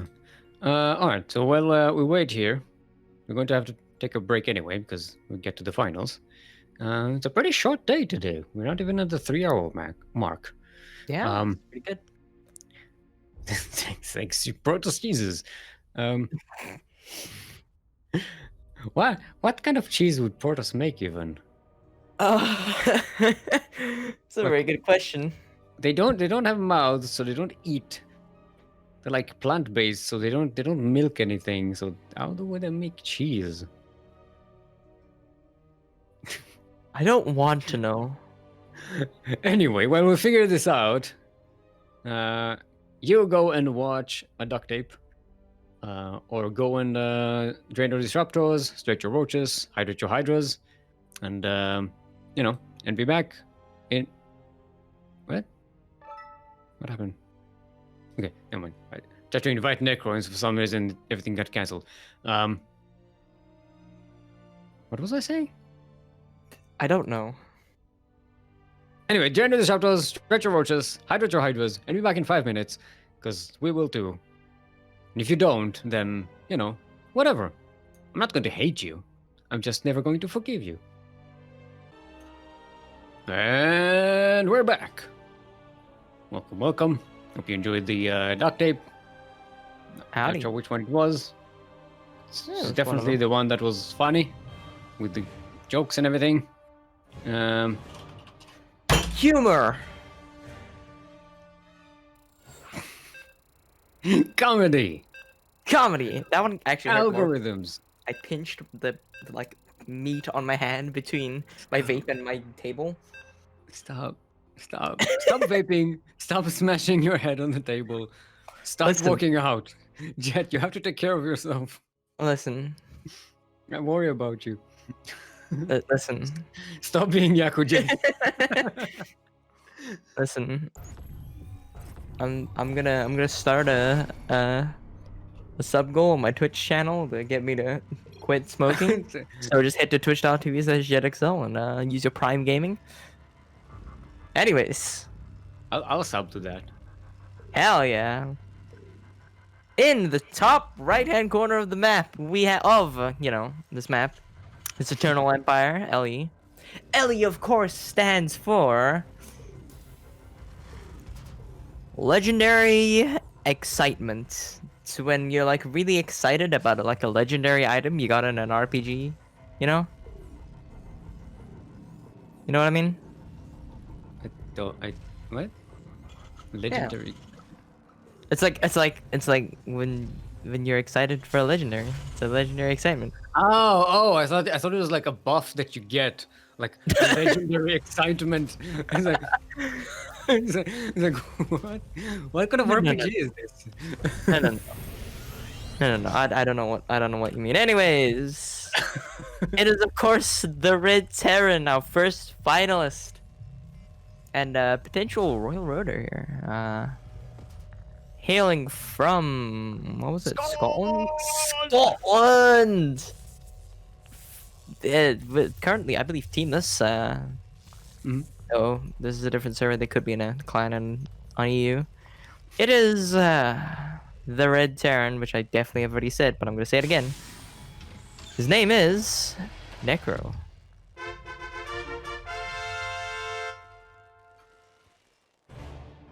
And in the southwest corner of the map, the four times MSO champion. This might be his last chance to get the 5th championship before he promotes out of the range of MMR. He needs to win 2 games. Qualify. He's gotta win it. It is our Blue Protoss from Australia, representing the fight for justice. It is StarDuck.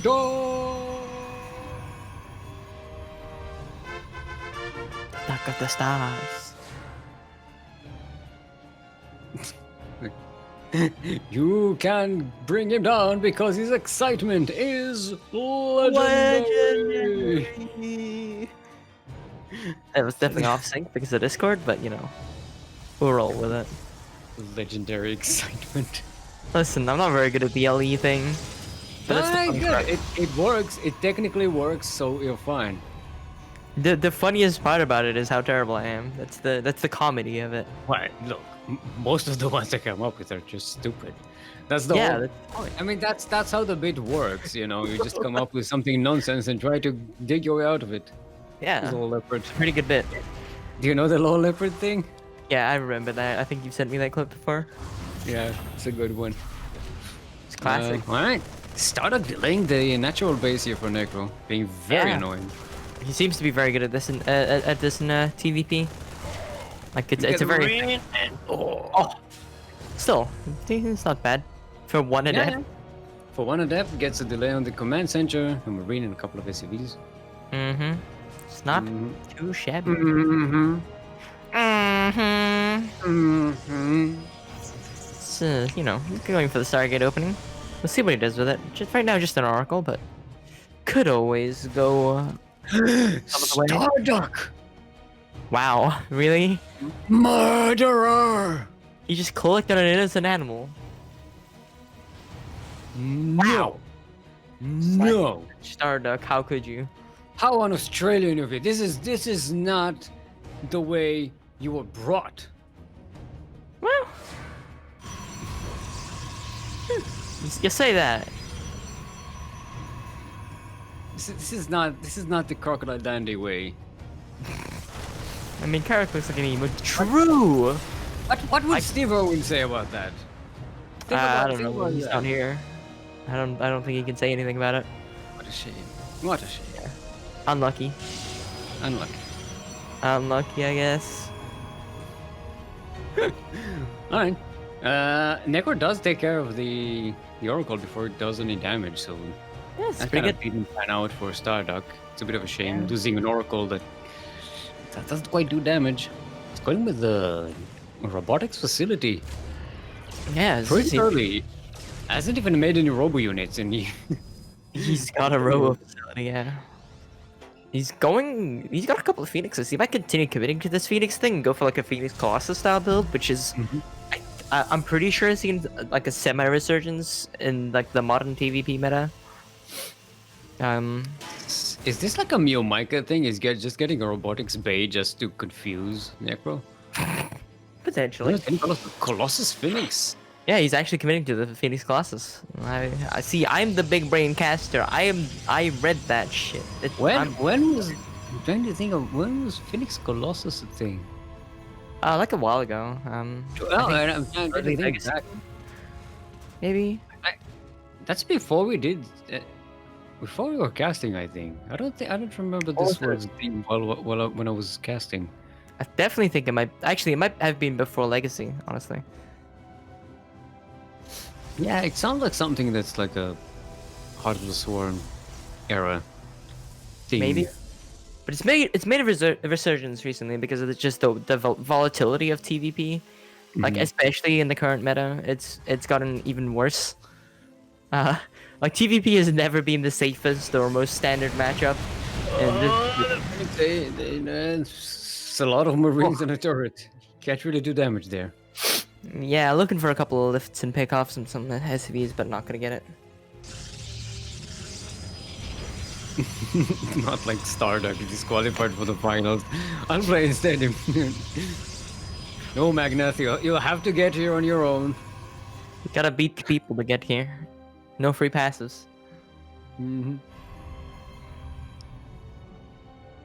Yeah, I mean, Just a fleet beacon coming in. He might just be getting it for the Phoenix range upgrade. Not gonna lie, it's not a bad upgrade. As somebody who is a fan of Mass Phoenix, like if I'm playing teams or whatever, I'll play Protoss instead of Zerg because Zerg kind of sucks in teams. this is Probes playing like the Groucho Marx thing. Like Three Stooges. They're just standing there. They're vibing. Let them vibe. Oh, Necro is out of the move though. Oh, these Phoenixes. They're gonna get caught out. They're not to look. They can die. Oh, he's bringing the boys. Oh, this bush is so powerful. StarDuck just doesn't have. Alright, he cancels that fourth base, which is smart. You don't want to lose that, but. I feel like this might be like just some kind of bunker push. Oh, thermal line's about to finish. Oh, It's too late though. Oh, the Colossus are already close to the army. It's not a lot. Shield overcharge saves one of the Colossi. Thermal lines is finished. The third Colossus is being brought in. That should... Thanks. They have a really good spot. Yeah, it does slow down the progress of Necro here. The Phoenix are all dead. He's building a carrier. He doesn't care about building more Phoenix. Is he going to survive long enough to have a carrier? I don't know. He's just slaughtering the boys right now. I guess he's not going for the actual bunker push part. He just brought them in his buffer. He just can't get to the tanks. Yeah. Which is a big issue because they're and doing a lot of damage. And there's one Viking that's just going to slowly kill them. He's just like, pew! Pew! Pew! Yep, I'm getting them alright. Or whatever the Vikings sound like. The fourth column is a pure Colossus. The shield batteries are depleted, so StarDuck just can't stand there. He really has to back away from here. He has to abandon his position. There's no way. He Not doesn't that have overcharge. He has overcharge. You can actually use overcharge. Yeah, and he does. Just to keep the Nexus alive. Yeah. But Carrier comes in. It's gonna. Marines can actually jump with over. Oh, the Nexus went down though from the tanks. Yeah, it's pretty bad for StarDuck. But he still has much more workers than Necro, and he kept all of his very expensive units alive. Yeah? Probes, go back. What are you doing, Probes? Run away! Go Run home. away! It's dangerous place here. No. Oh, he's going for the surround. He's actually got another base set up like to the north, which can keep him in this. Especially because 5 Colossi Necro's- now. Yeah, Necro's super committed. Like he's not putting on third base. He's been on 2 base this entire push. Yeah, the lazy boys are going to just destroy everything, and Yeah. this was Who so called it? close. This was so close for StarDuck. Yeah. Wow. I don't even know how he held on there, but he managed to. I guess the fact Who that knew? this. Who knew that starting a carrier when your base is sieged is the way to go? StarDuck. That's StarDuck for you. Go. It's the Alright. carriers, man. It's really good. Really good unit.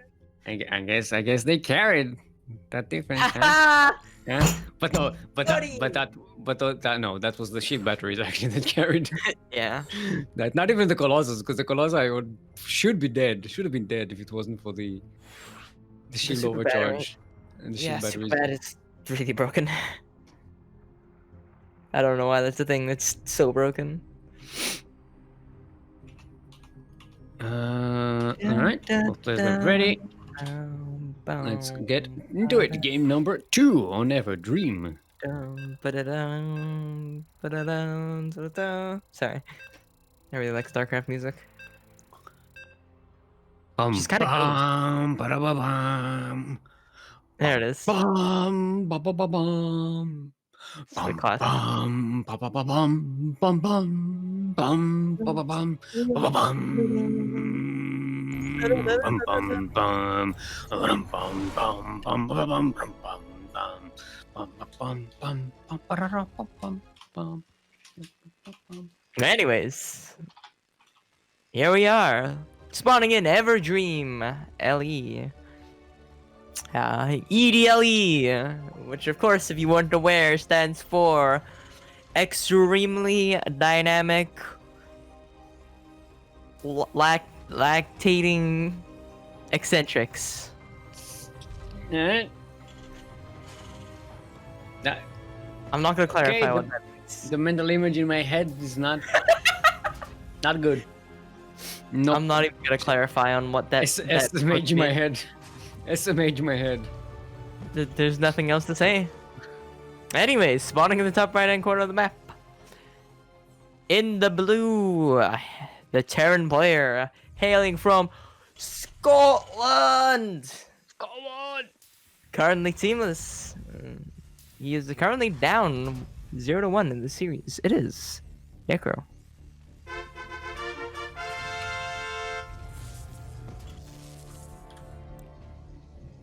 And in the southwest corner of the map, currently up 1 in this best of 5 final match of today's Master Swan Open.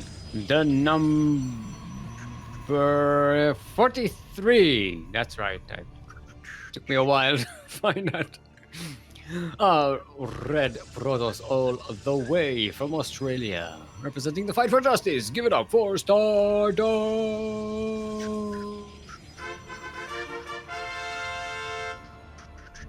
This is also a pretty good track. The one that I'm hearing right now for my game.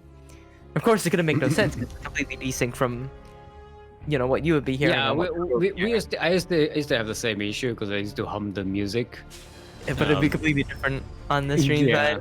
And then I'd catch myself. The only times where it worked is when I was the streamer, and then I could just like hum the music. I would get so excited. I was like, oh, I can hum the music. Hell yeah. That was my entertainment. Actually, for a really long time, I've been actually casting without music. I find that it really helps because I just like the music. It makes the silence more, you know, deafening. Yeah, I guess. So I like, you know. I like it because it gets me like an idea of what it's like, for like the stream. Yeah, but it's the wrong music, so it's like, it's the wrong music, but it gives me like a general idea of like, you know, the music and stuff like that, and also just because I like the music, and it gives Yeah, me no, energy, no. you know. Yeah, I really like the music, but I prefer to cast without it now, Yeah, because fair enough. you know. I don't know. I feed off the energy of the music. At Dun. first I found it very unnerving because then you're like, oh, it's so quiet. Now I'm like Yeah. just, yeah, I just hear the sounds of the game better. I'm like, I get there's more of a flow because I don't, you know, I don't just sit around and listen to the music. It's the wrong thing to do when you're casting because, you know, you're supposed to entertain, not be entertained. Yeah, supposed to be talking about the game, being informative, and like, you know, providing some Well, form of entertainment. no, that's not our way.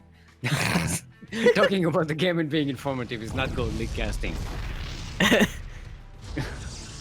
It can be. You can do that. It can be your style, but it's not essential. It's being entertaining while relaying the information about that is also visually on the screen. It should rarely do either. It's, you know. The audience gets to see for themselves. Who needs a caster, anyways? Hey, wait, these guys should shut up. Start talking about the game. Alright. StarDuck pushing out here. We're gonna take care of the Hellions at least, so you know, Like that's me when gonna I'm be... complaining about tastosis. Yeah. Fucking But talk here, game. here- Ooh, never been vegetarian. Oh, I'm a boomer. I only play food war. But now you're doing the exact same. See? You Yeah, but at least I don't give- you hated. Yeah, but you see, when I do talk about the game, I may be wrong sometimes, but at least I don't blatantly preach false information. Never been straight a turn. Dude, what is this, 2011? Hello?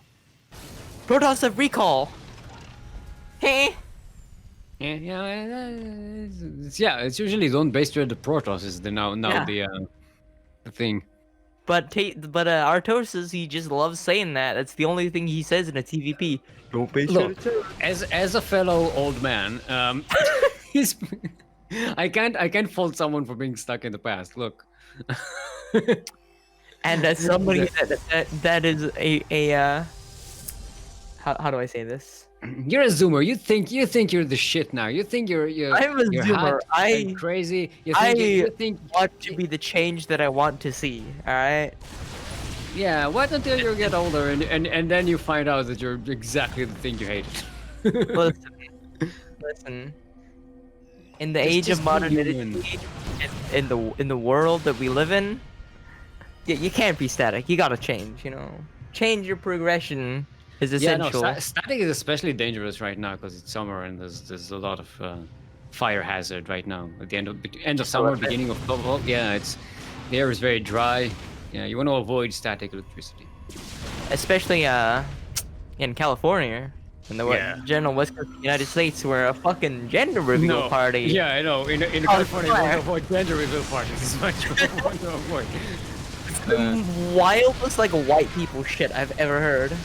Yeah. It's like a gender reveal party caused a forest fire. Anyways, there's a tank push here. Get another 2-base tank push where the boys are pulled, and he has destroyed the core. Doing a lot of damage. Yeah, this time it's working. StarDuck isn't even remaking it, so he's just now he's just making, you know, zealots. Luckily, he's already getting charged, so yeah, he should be okay. Oh, this is in deep trouble. Okay, he's trying to push in here. Yeah, the Colossus is going to be saved by the water recharge. You got 2 tanks, but the Colossus is down. He went in too close. The Immortal is in too close. It's just... Yeah. This time, this like tank push with the boys hit a little bit earlier, and on a map like Everdream, it's easy to hit the natural and cut off the third base on like Eternal Empire. You know what's really worrying? There's 0 anti-air. The core is down, so you can't build stalkers. Necro can just go home and just leave the Banshees here. They'll take care of everything. This is a very big problem. He's not even building the core, which is an even bigger problem. He's only just starting it. Yeah, the game's over.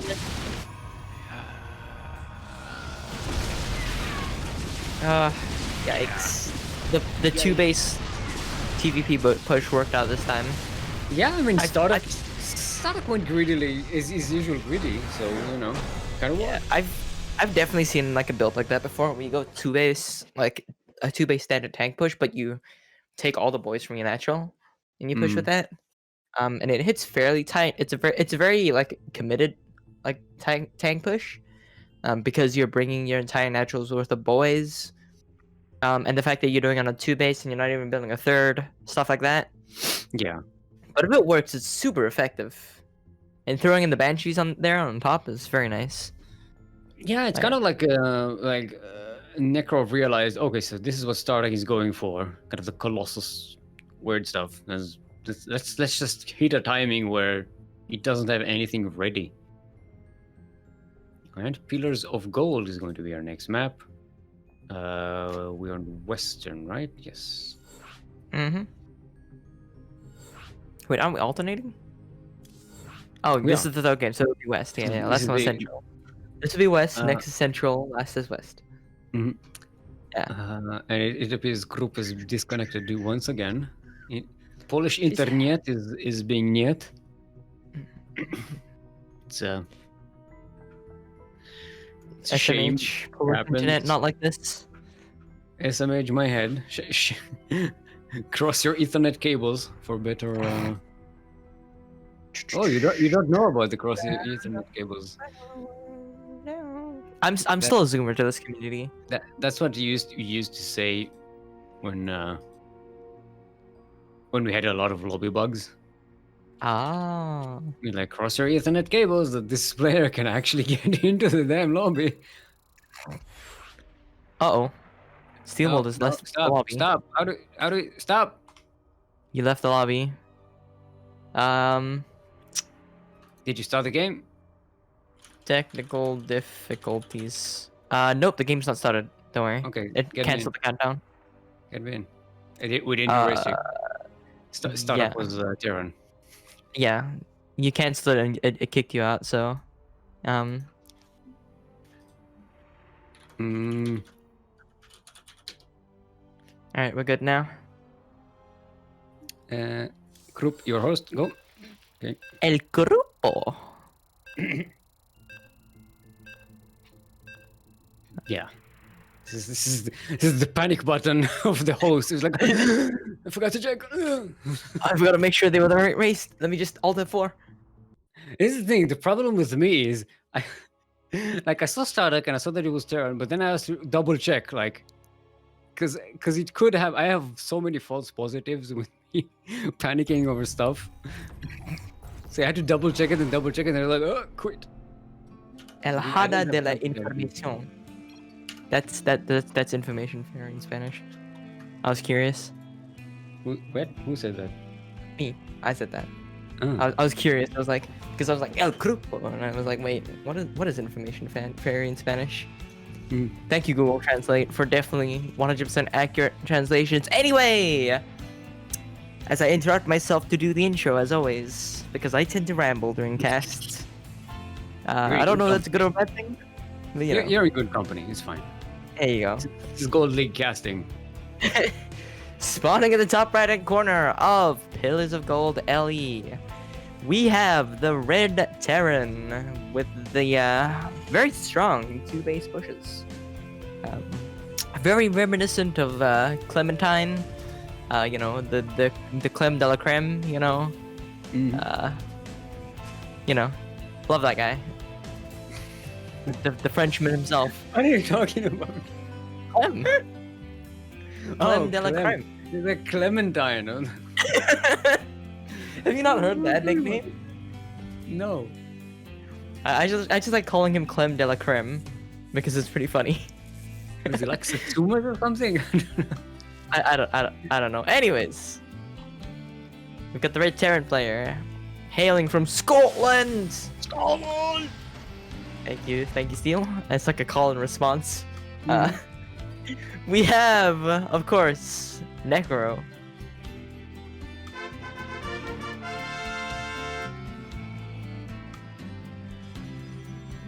And in the southwest corner of the map, also currently sideways 1-1 in this series.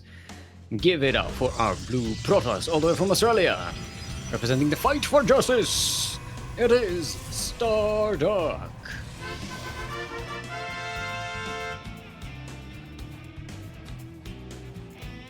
Alright, looks like standard openings once again. Actually, Nothing haven't seen spicy. this yet. Yeah, nothing too spicy this series at least. Which is should be This is one of the few occasions where we saw StarDuck play in a tournament and he's sometimes cheesing. yeah, he plays It's standard usually- yeah. tournaments, though. Usually either all macro or all cheese. Yeah. He's very decisive and he does it like that throughout the entire tournament. But that series against Lucasdart, he was like, fuck it. Yeah. I wonder what he's going for. Oh, he's going for a Stargate, but it's at home. It's not a proxy one. Okay, he could be going something like a Roddy build. Because he seems to favor the Phoenixes, as we've seen. For some reason. He likes Phoenixes. I don't play him. I don't favor it. Like Phoenix is a thing that's They are, I like think. Mass Phoenix. I don't. It's so difficult. Yeah, I don't know. I like Phoenixes. I think You they're fine. commit so much of your resources to a unit that essentially can get yourself into a situation where it can't attack anything. Oh yeah, no, like the Phoenixes are a pretty big commitment. Like if you're going like a large amount of Phoenixes, for example, like a Roddy build, you're committing a lot to that. But at the same time, if used correctly, like if you make use of the energy efficiently, they can do a lot of damage. I mean, that's the trick here. You have to constantly make use of it and harass with it and keep the Phoenix alive, and it's very micro-intensive. Yeah, they're strategy. like Mutas. Yeah, even worse than Mutas, because Mutas can at least like somewhat be left alone every now and again, so you can macro, and also they heal very fast. Phoenixes, they're just like they run out of energy and then they do nothing. So you have to constantly like shuffle them, reshuffle them. You have to have a lot of them. You can't just have 2 of them or 3 of them and they'll be effective unless there's like an army. As a support unit, they're very effective in small numbers. Oh, absolutely. very useful. And like a Phoenix Plus comp. But as like a composition, they don't have the same reliability that Mutas have. Absolutely. But you know, at the same time, like this, it seems like the kind of thing StarDuck really likes, because you know, again with the adepts and stuff like that, he's a very aggressive, easy player. He's starting to These adepts focus. are doing quite a bit of damage. That's all the Marines down, and these Oracles too, doing quite a bit of damage. He's going to do some damage here, though. Yeah, he Nothing just quite should at it. But still, 6 SCVs and like a whole handful of Marines is not bad for And 5 some- adepts. And a lot of lost mining time on the natural base Natural. Yeah, it's pretty hefty. There is a Cyclone out here though. Should be able to chase these guys off. Yeah, they'll live. there. And choop, poof. I'm doing it again. I gotta stop. Look, I had to stop the music. Literally stop the music, so I don't stop humming the tunes. I can't stand it when there's like not like some sort of like background noise when I'm doing things. Like, even if it's I gotta get used to it after a while. First of all, at first it was very unnerving, but now it's like it's so chill to me. It's like it's a lot more quiet. You know, I can hear co-casters better. I can hear game sounds better. I can understand that. I don't know. It's just the way I work. I need something in the going on in the background for me to function. Well, function. You say function, but this is gold league Well. casting. Functioning is not required. I wonder For me to when do we my get job. to the point we just point a microphone to a house plant or just an actual Houseplant? duck. An actual duck. We try and cast these games. So, Mr. Duck, what do you have to say about that game? Uh. Meh. Thank you for the insight. Very cool. Anyways, moving on to the next game. Stop talking over me, Mr. Duck. All right, here we go. He's going for it. Oh, yeah, that's a lot of tanks. Been doing this timing every time. Tank That's push. 3 tanks. I thought it was more for some reason. Oh, because I saw the cyclone, and I was like, Yes. He's not bringing the boys this time for this this tank push. Ooh, but it's gonna get caught out early. yeah. The deaths here. He might be able to get a good StarDuck is position here. he's going for a fleet beacon. It's a, That stasis board was massive. yeah, Oh, it even catches so the Phoenix as fun. well. Problem is the tanks are still here. Still Phoenix are tanks lifting some of here. them, but there's nothing to shoot at them. Yeah, there's not a lot here on the defensive side for StarDuck. Like, he can lift his Yeah. siege tanks all he wants, but he's not doing enough damage. The When stasis these units wall- are released, yeah, it's just a big army here. Yeah, all it really did was it bought him some time. Yeah. Which, like, nice, but he's still not got a lot of army built up here since he's going for that Phoenix Colossus comp again. This hit getting before it. he did enough. He's getting a second Colossus, and Thermal Lance is finished. He's getting a Disruptor as well. Ooh, I like it. StarDuck Please don't talk engage, about. please don't engage with the Wounded Colossus. Yeah, that Colossus is like, holy crap, that hull damage. There's... it doesn't have overcharge. Oh, it does have overcharge, actually. It was recall that it didn't have. Hold on. That's right. Okay. Okay, the He's stock helping is at out. the front. The Colossi are doing a lot of it out. damage. Bring out Oh, the this ring. Colossus. Extended thermal lances. Woo! Woo! Yep. Woo! Spicy boys. And he Good has taking all the enough. Marines. He's got Stalker, so he can take care of the Viking. And now that there's no high ground vision here for Necro, okay, then he brings in the Minivan. Yeah, he has He's to back going home. away. StarDuck has just about managed to survive here. Yeah, but Necro took out a base, which is massive. Wait a minute, look at if you look at the income advantage tab, you'll see that Yeah. the StarDuck is still ahead in terms of income.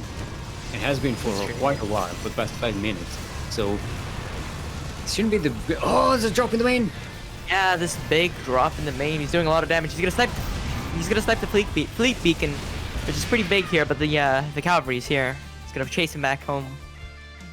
Ooh, StarDuck was really relying on that fleet beacon to transition into Yeah. something different, but... Same carry of Colossus comp, I guess. 'Cause that seems to work for him. Yeah, it's Colossus charge Lotta. That's what he's going to go for. Yeah. Alright, building up the third again. This looks touchy for StarDuck because he hasn't really done a lot of damage on the other side of the map. Yeah, yet, like really. opened up really nicely, but this push was pretty devastating for him. It set him back. It's a field beacon. Field beacon. Yep. Fleet beacon. That's Shield I beacon. don't know. Shield beacon, field beacon. Beacon? if you Oh, will. he's fishing. Oh! Okay, he gets like one marine. One marine, yeah. Damn, that marine got like splattered. Necro immediately goes for a drop. I like it. That's something that's going to do quite a bit of damage on StarDuck. Yeah, start because most of his army here. I don't think he has a lot at home. It's not a lot of army. It doesn't, and he doesn't have a warp prism, so he can't really reinforce with any zealots or anything. I like this. The stalker's waiting for the drop, so. Yeah, pretty good. All right, he's chunked a siege tank. All right. These marines stepping into Colossi. That's an interesting choice. Oh, the drop is coming in. It's gonna get sniped. And very nice. Boom. Good positioning. Yeah, that really saved StarDuck. Mhm. Having a bunch of marines on your production like that is.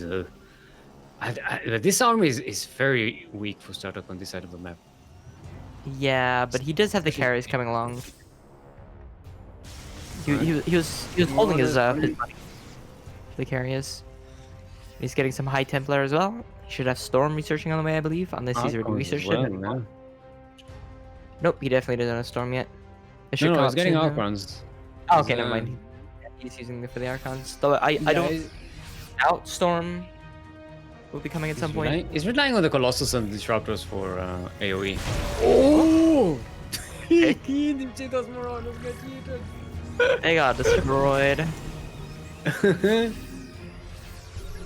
Oh, Got disrupted. hey! Comedy! God! My keyboard physically lifted off my table when I did that. Stop it. Stop it. do it. Do it. good Do bit. it. Do it. Do it. Clap. Do it like a comedy. Ha! Funny! No. Just one clap. Funny! Comedy! Too many claps makes it Not like sincere. applause. Yeah. You're right. You're right. All right. Here we go. Charge lots and go up. Yeah, Necro getting some more marauders. Marauders. Marauders. But StarDuck is starting to build up a count of carriers. Yeah. It's Who gonna be called him the dangerous. fleet? And he's got anti-air, he's got charge lots. It's a very scary Portos army. I don't know how far he can push with it at the moment, but it's going to use disruptors to try and break the siege. Not bad. He's gonna get a little bit here. Nope, just one marauder. It's not too bad. But this is a very hefty death ball he's got going on here. Yeah, it's can he push in though? I just don't see how. Don't think it's very easy to break this position. He does have a decent amount of charge thoughts here, which should help with like breaking up the siege tanks because you know you don't want the siege tanks shooting your own units. So Yeah, he's got really good just, reflex. the Colossi can't get in because of the Marauders and the Vikings. The carriers can't really shoot from afar because the interceptors will just die to the Marines. It's like nothing can really get close in there. Oh, it's got ghosts. Oh, that's pretty big. And they're expensive. Oh, but there's an EMP. A lot of this army is without shields. A little bit of a... to keep the army away. But he's coming in from both sides. Pushing it. Ah, just got a GG out. Yeah. That disruptor shot would have been epic. Yeah, the disruptor shot right as the game ended, like right in the middle, was pretty chunky. All right, StarDuck on match point to be the champion of champions of MSO. Going to finally beat Emin's record. Right now they are tied at 4 championships. But Necro has some chops. Yeah, he's definitely showing up. I don't see Necro going down very easily. Ice is going to be our next map. Central, right? That last one was on West, no? Central, yes, okay. Yeah, because this is game number 4.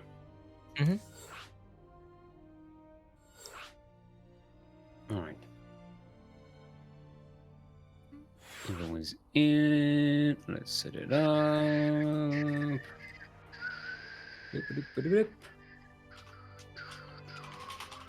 Race check this time before we start the countdown.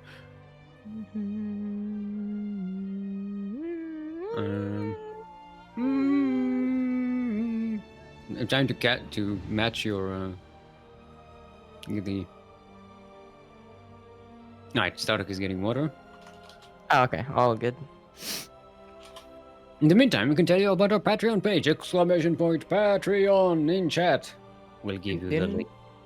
Didn't you already do If you that? want to Patreonize us on Patreon, that would very much help us in the cause of making more StarCraft happen. If you like what we do, support us. It's the best way to make more StarCraft happen. That $5 pledge will give you access to our subscriber-only chat in Discord, and to our voice chat as well. A $20 pledge will allow you to ask one of the caster duos that we have to cast a replay for you once a month. It is a premium tier. It's not the cheapest one, but if you want the good stuff, you have to pay the good stuff. All right, both players are ready. Yeah. Let's go. Let's go, Mario. As we get into the 4th game. match point for StarDuck. Should be good. Mm-hmm. Hey, Dastan is in chat. Ah, Punara ¿cómo Dastan. está?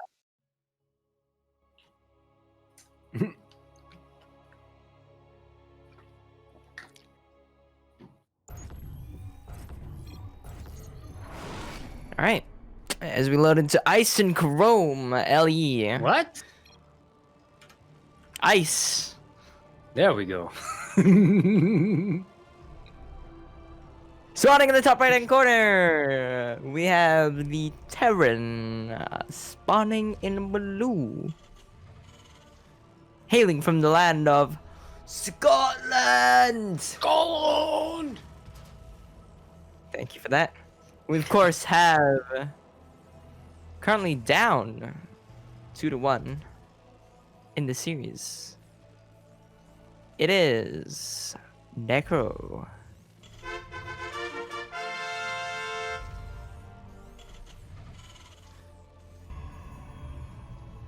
And in the southwest corner of the map, on match point to win this entire tournament. Give it up for our red Protoss, all the way from Australia, representing the fight for justice. It is StarDuck.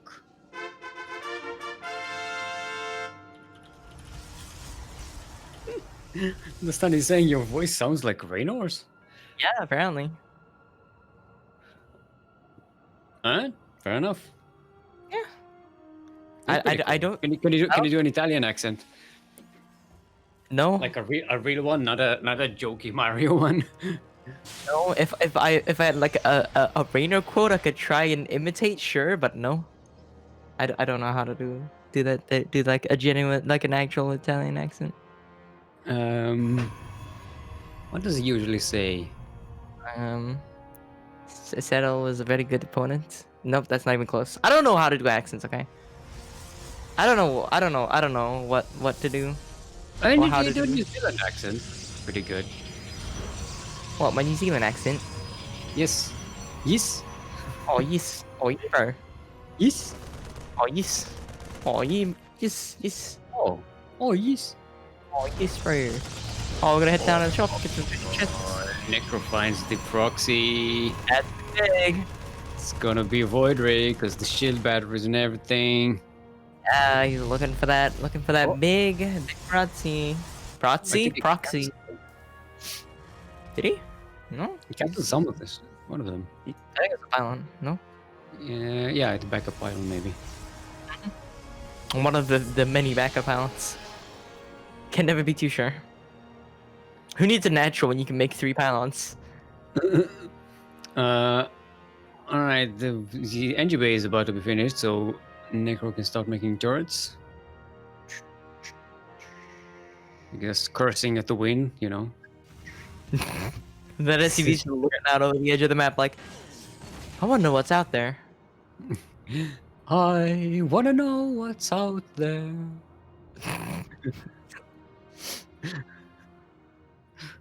When the Protoss aren't lasering your brain. Speaking of lasering, Void Ray is like, nope. It looked like it was counting how many Marines there are. It was like, nope. nope, no. Do Void Rays have pilots?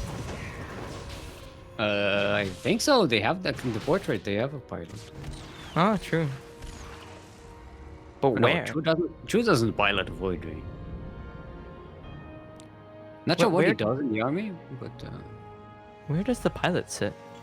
If there is one. probably. I mean, it's Protoss, so the pilot isn't even probably even on the thing. It's just controlling it from somewhere else. Yeah, Yeah, it sounds it's about like a right. Void Ray. Comedy! Comedy. Humor! Noise complaint! Jokes. Jokes! You like jokes? I like jokes. Shenanigans. Absolutely bonkers. Humor. Alright. Magfield accelerations are finished for the Cyclones. Cyclone. Necro is going to have 3 of them with laser eyes. It's pretty good. Yeah, they got the little lasers, so you can see where they're looking. How many Void Rays do we have? It's only 2. He's switching to Phoenix now. Yeah, Phoenixes are good. I like Phoenixes. I mean, I like the Phoenix. They can actually lift up the Cyclones and prevent the lock on. Which is pretty nice. Very helpful. Alright, it's gonna circle back here. Oh, is he? Oh, he's I gonna thought try he and might get be- push. What is the I cycle thought push? Oh, he's waiting for the units to move out, and then he's going to go into the base? Question mark. Maybe he's just trying to catch up. I don't know what's going on. What is this build from Necro? He's got 4 Cyclones with a mag field, but he's getting. He's going. So it's bio. I mean, he needs anti-airs. You wanted the anti-air for the Void Rays. It's a hell of a lot of anti-air. I think he might have slightly overcommitted to this, but he didn't know the extent to which StarDuck was committing to the Hold project. up! Look at StarDuck's bases. Huh? What? Did he get blocked or something? Like Nexus blocked? I don't- maybe there was that SCV standing there, but doesn't Could've justify. I think we might have missed it. Yeah, we I think- missed it. Blocked the Nexus. Oh, there's an NG bot. Listen, we were a little bit distracted, okay, Kuro? This is We why can't you... keep up. You see, look, Koro, you zoom on a lot of things in the game. It's sometimes very difficult to even keep up. Kuro, this is why you're the information fairy and I'm the brain cell, alright? Yeah. There's only one. Singular brain cell. Also, you're probably talking about something else. Yeah, we were probably distracted. Wait, welcome to the distracted cast. This is what happens when Jet and I cast together. This is actually the name of our casting duo now. It's the distracted duo. Yep. It's official. Oh, the clone. Okay. Nice locks. Gonna pick off a... Yeah. StarDuck is getting a robotics bay. I'm assuming it's disruptors that he wants again.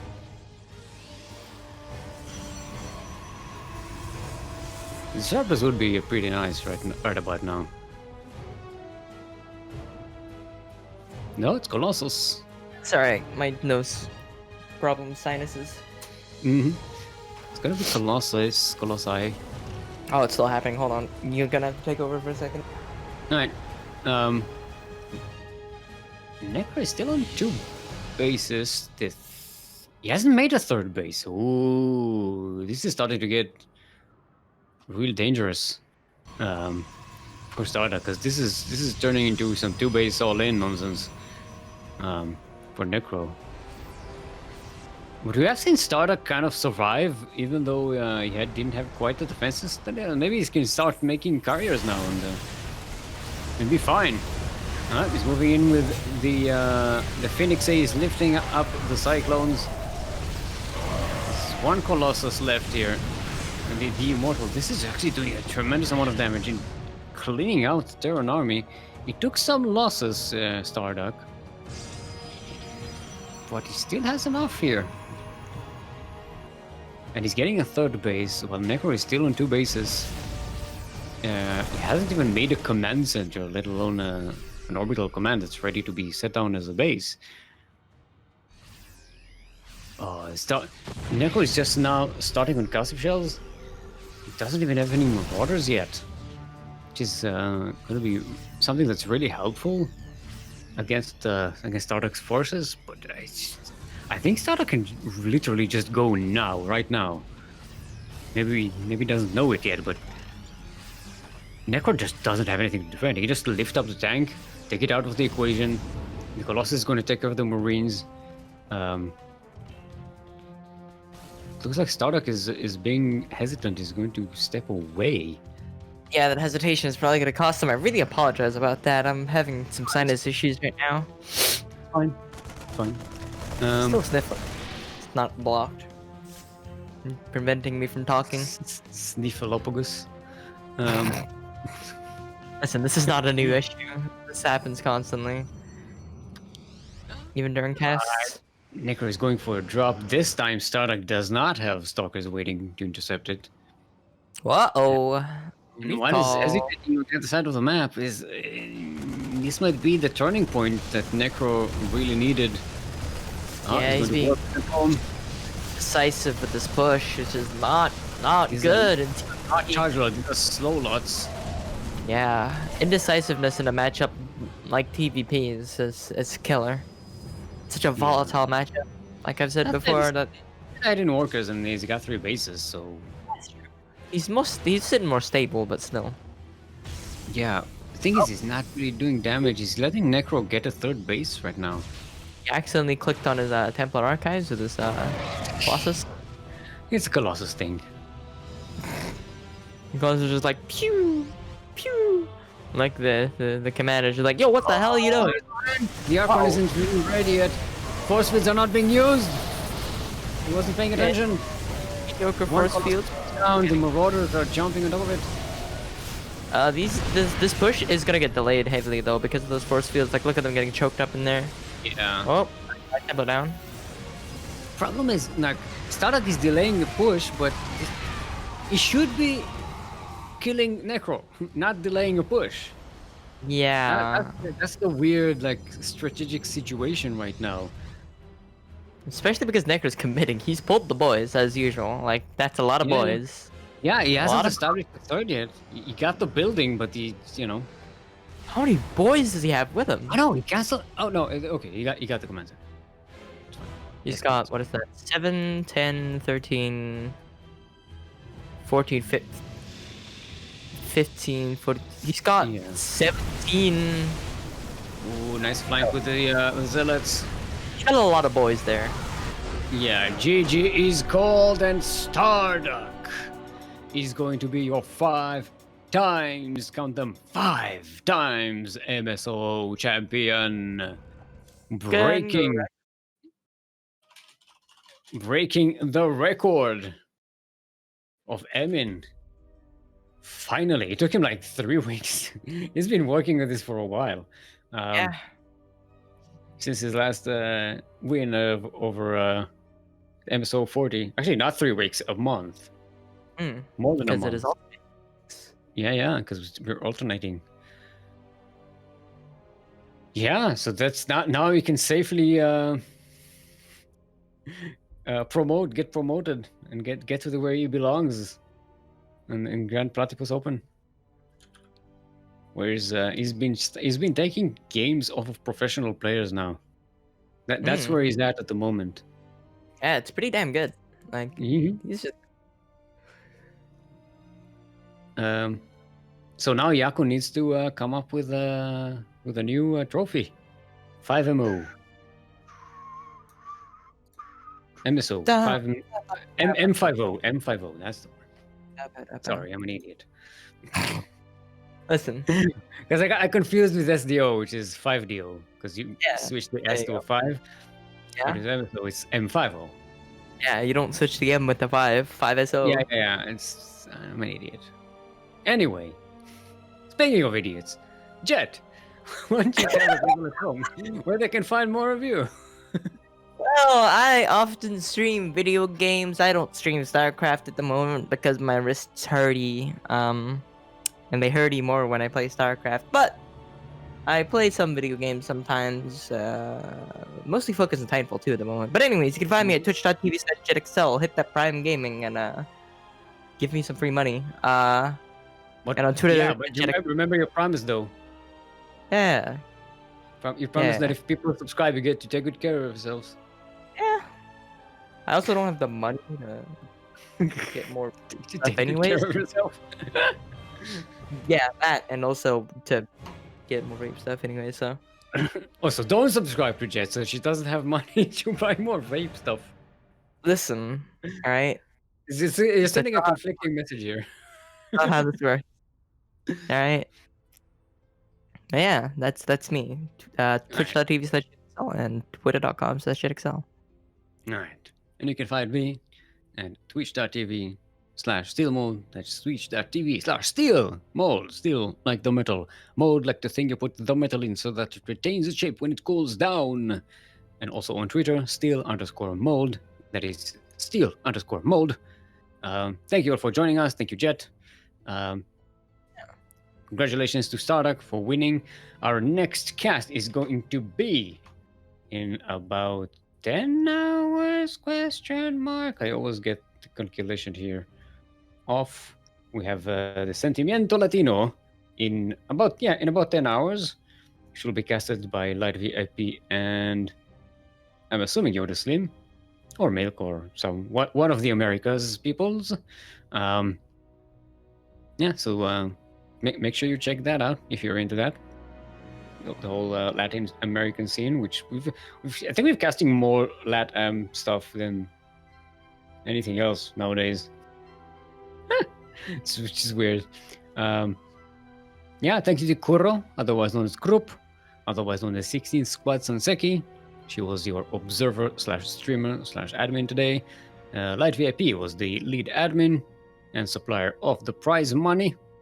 If you want to help Light supply the prize money, !Patreon in chat will send you to our Patreon page. You can also subscribe to our CranKy Ducklings channel right here on Twitch, which will give you this wonderful duckling emote made by Zook. It's very nice, it's very cool. Also a trumpet, so you can go ha at people. It's very nice. Also, if you put the duckling and then the trumpet, you get what I like to call the duck farts emote, which is very cool. Anyway, have a nice weekend. Enjoy yourselves. Join us this evening for Sentimiento Latino. Join us tomorrow for GPO. We are about to raid some other StarCraft related channels, so stick around and give them some love and appreciation. And we shall leave you with some Void Ray ASMR. We have to do Void Ray ASMR. We have enough Void Rays today. Yeah. Gotta do it. True. Gotta do it. Goodbye. Oh, get good and prosper. Let's forget that.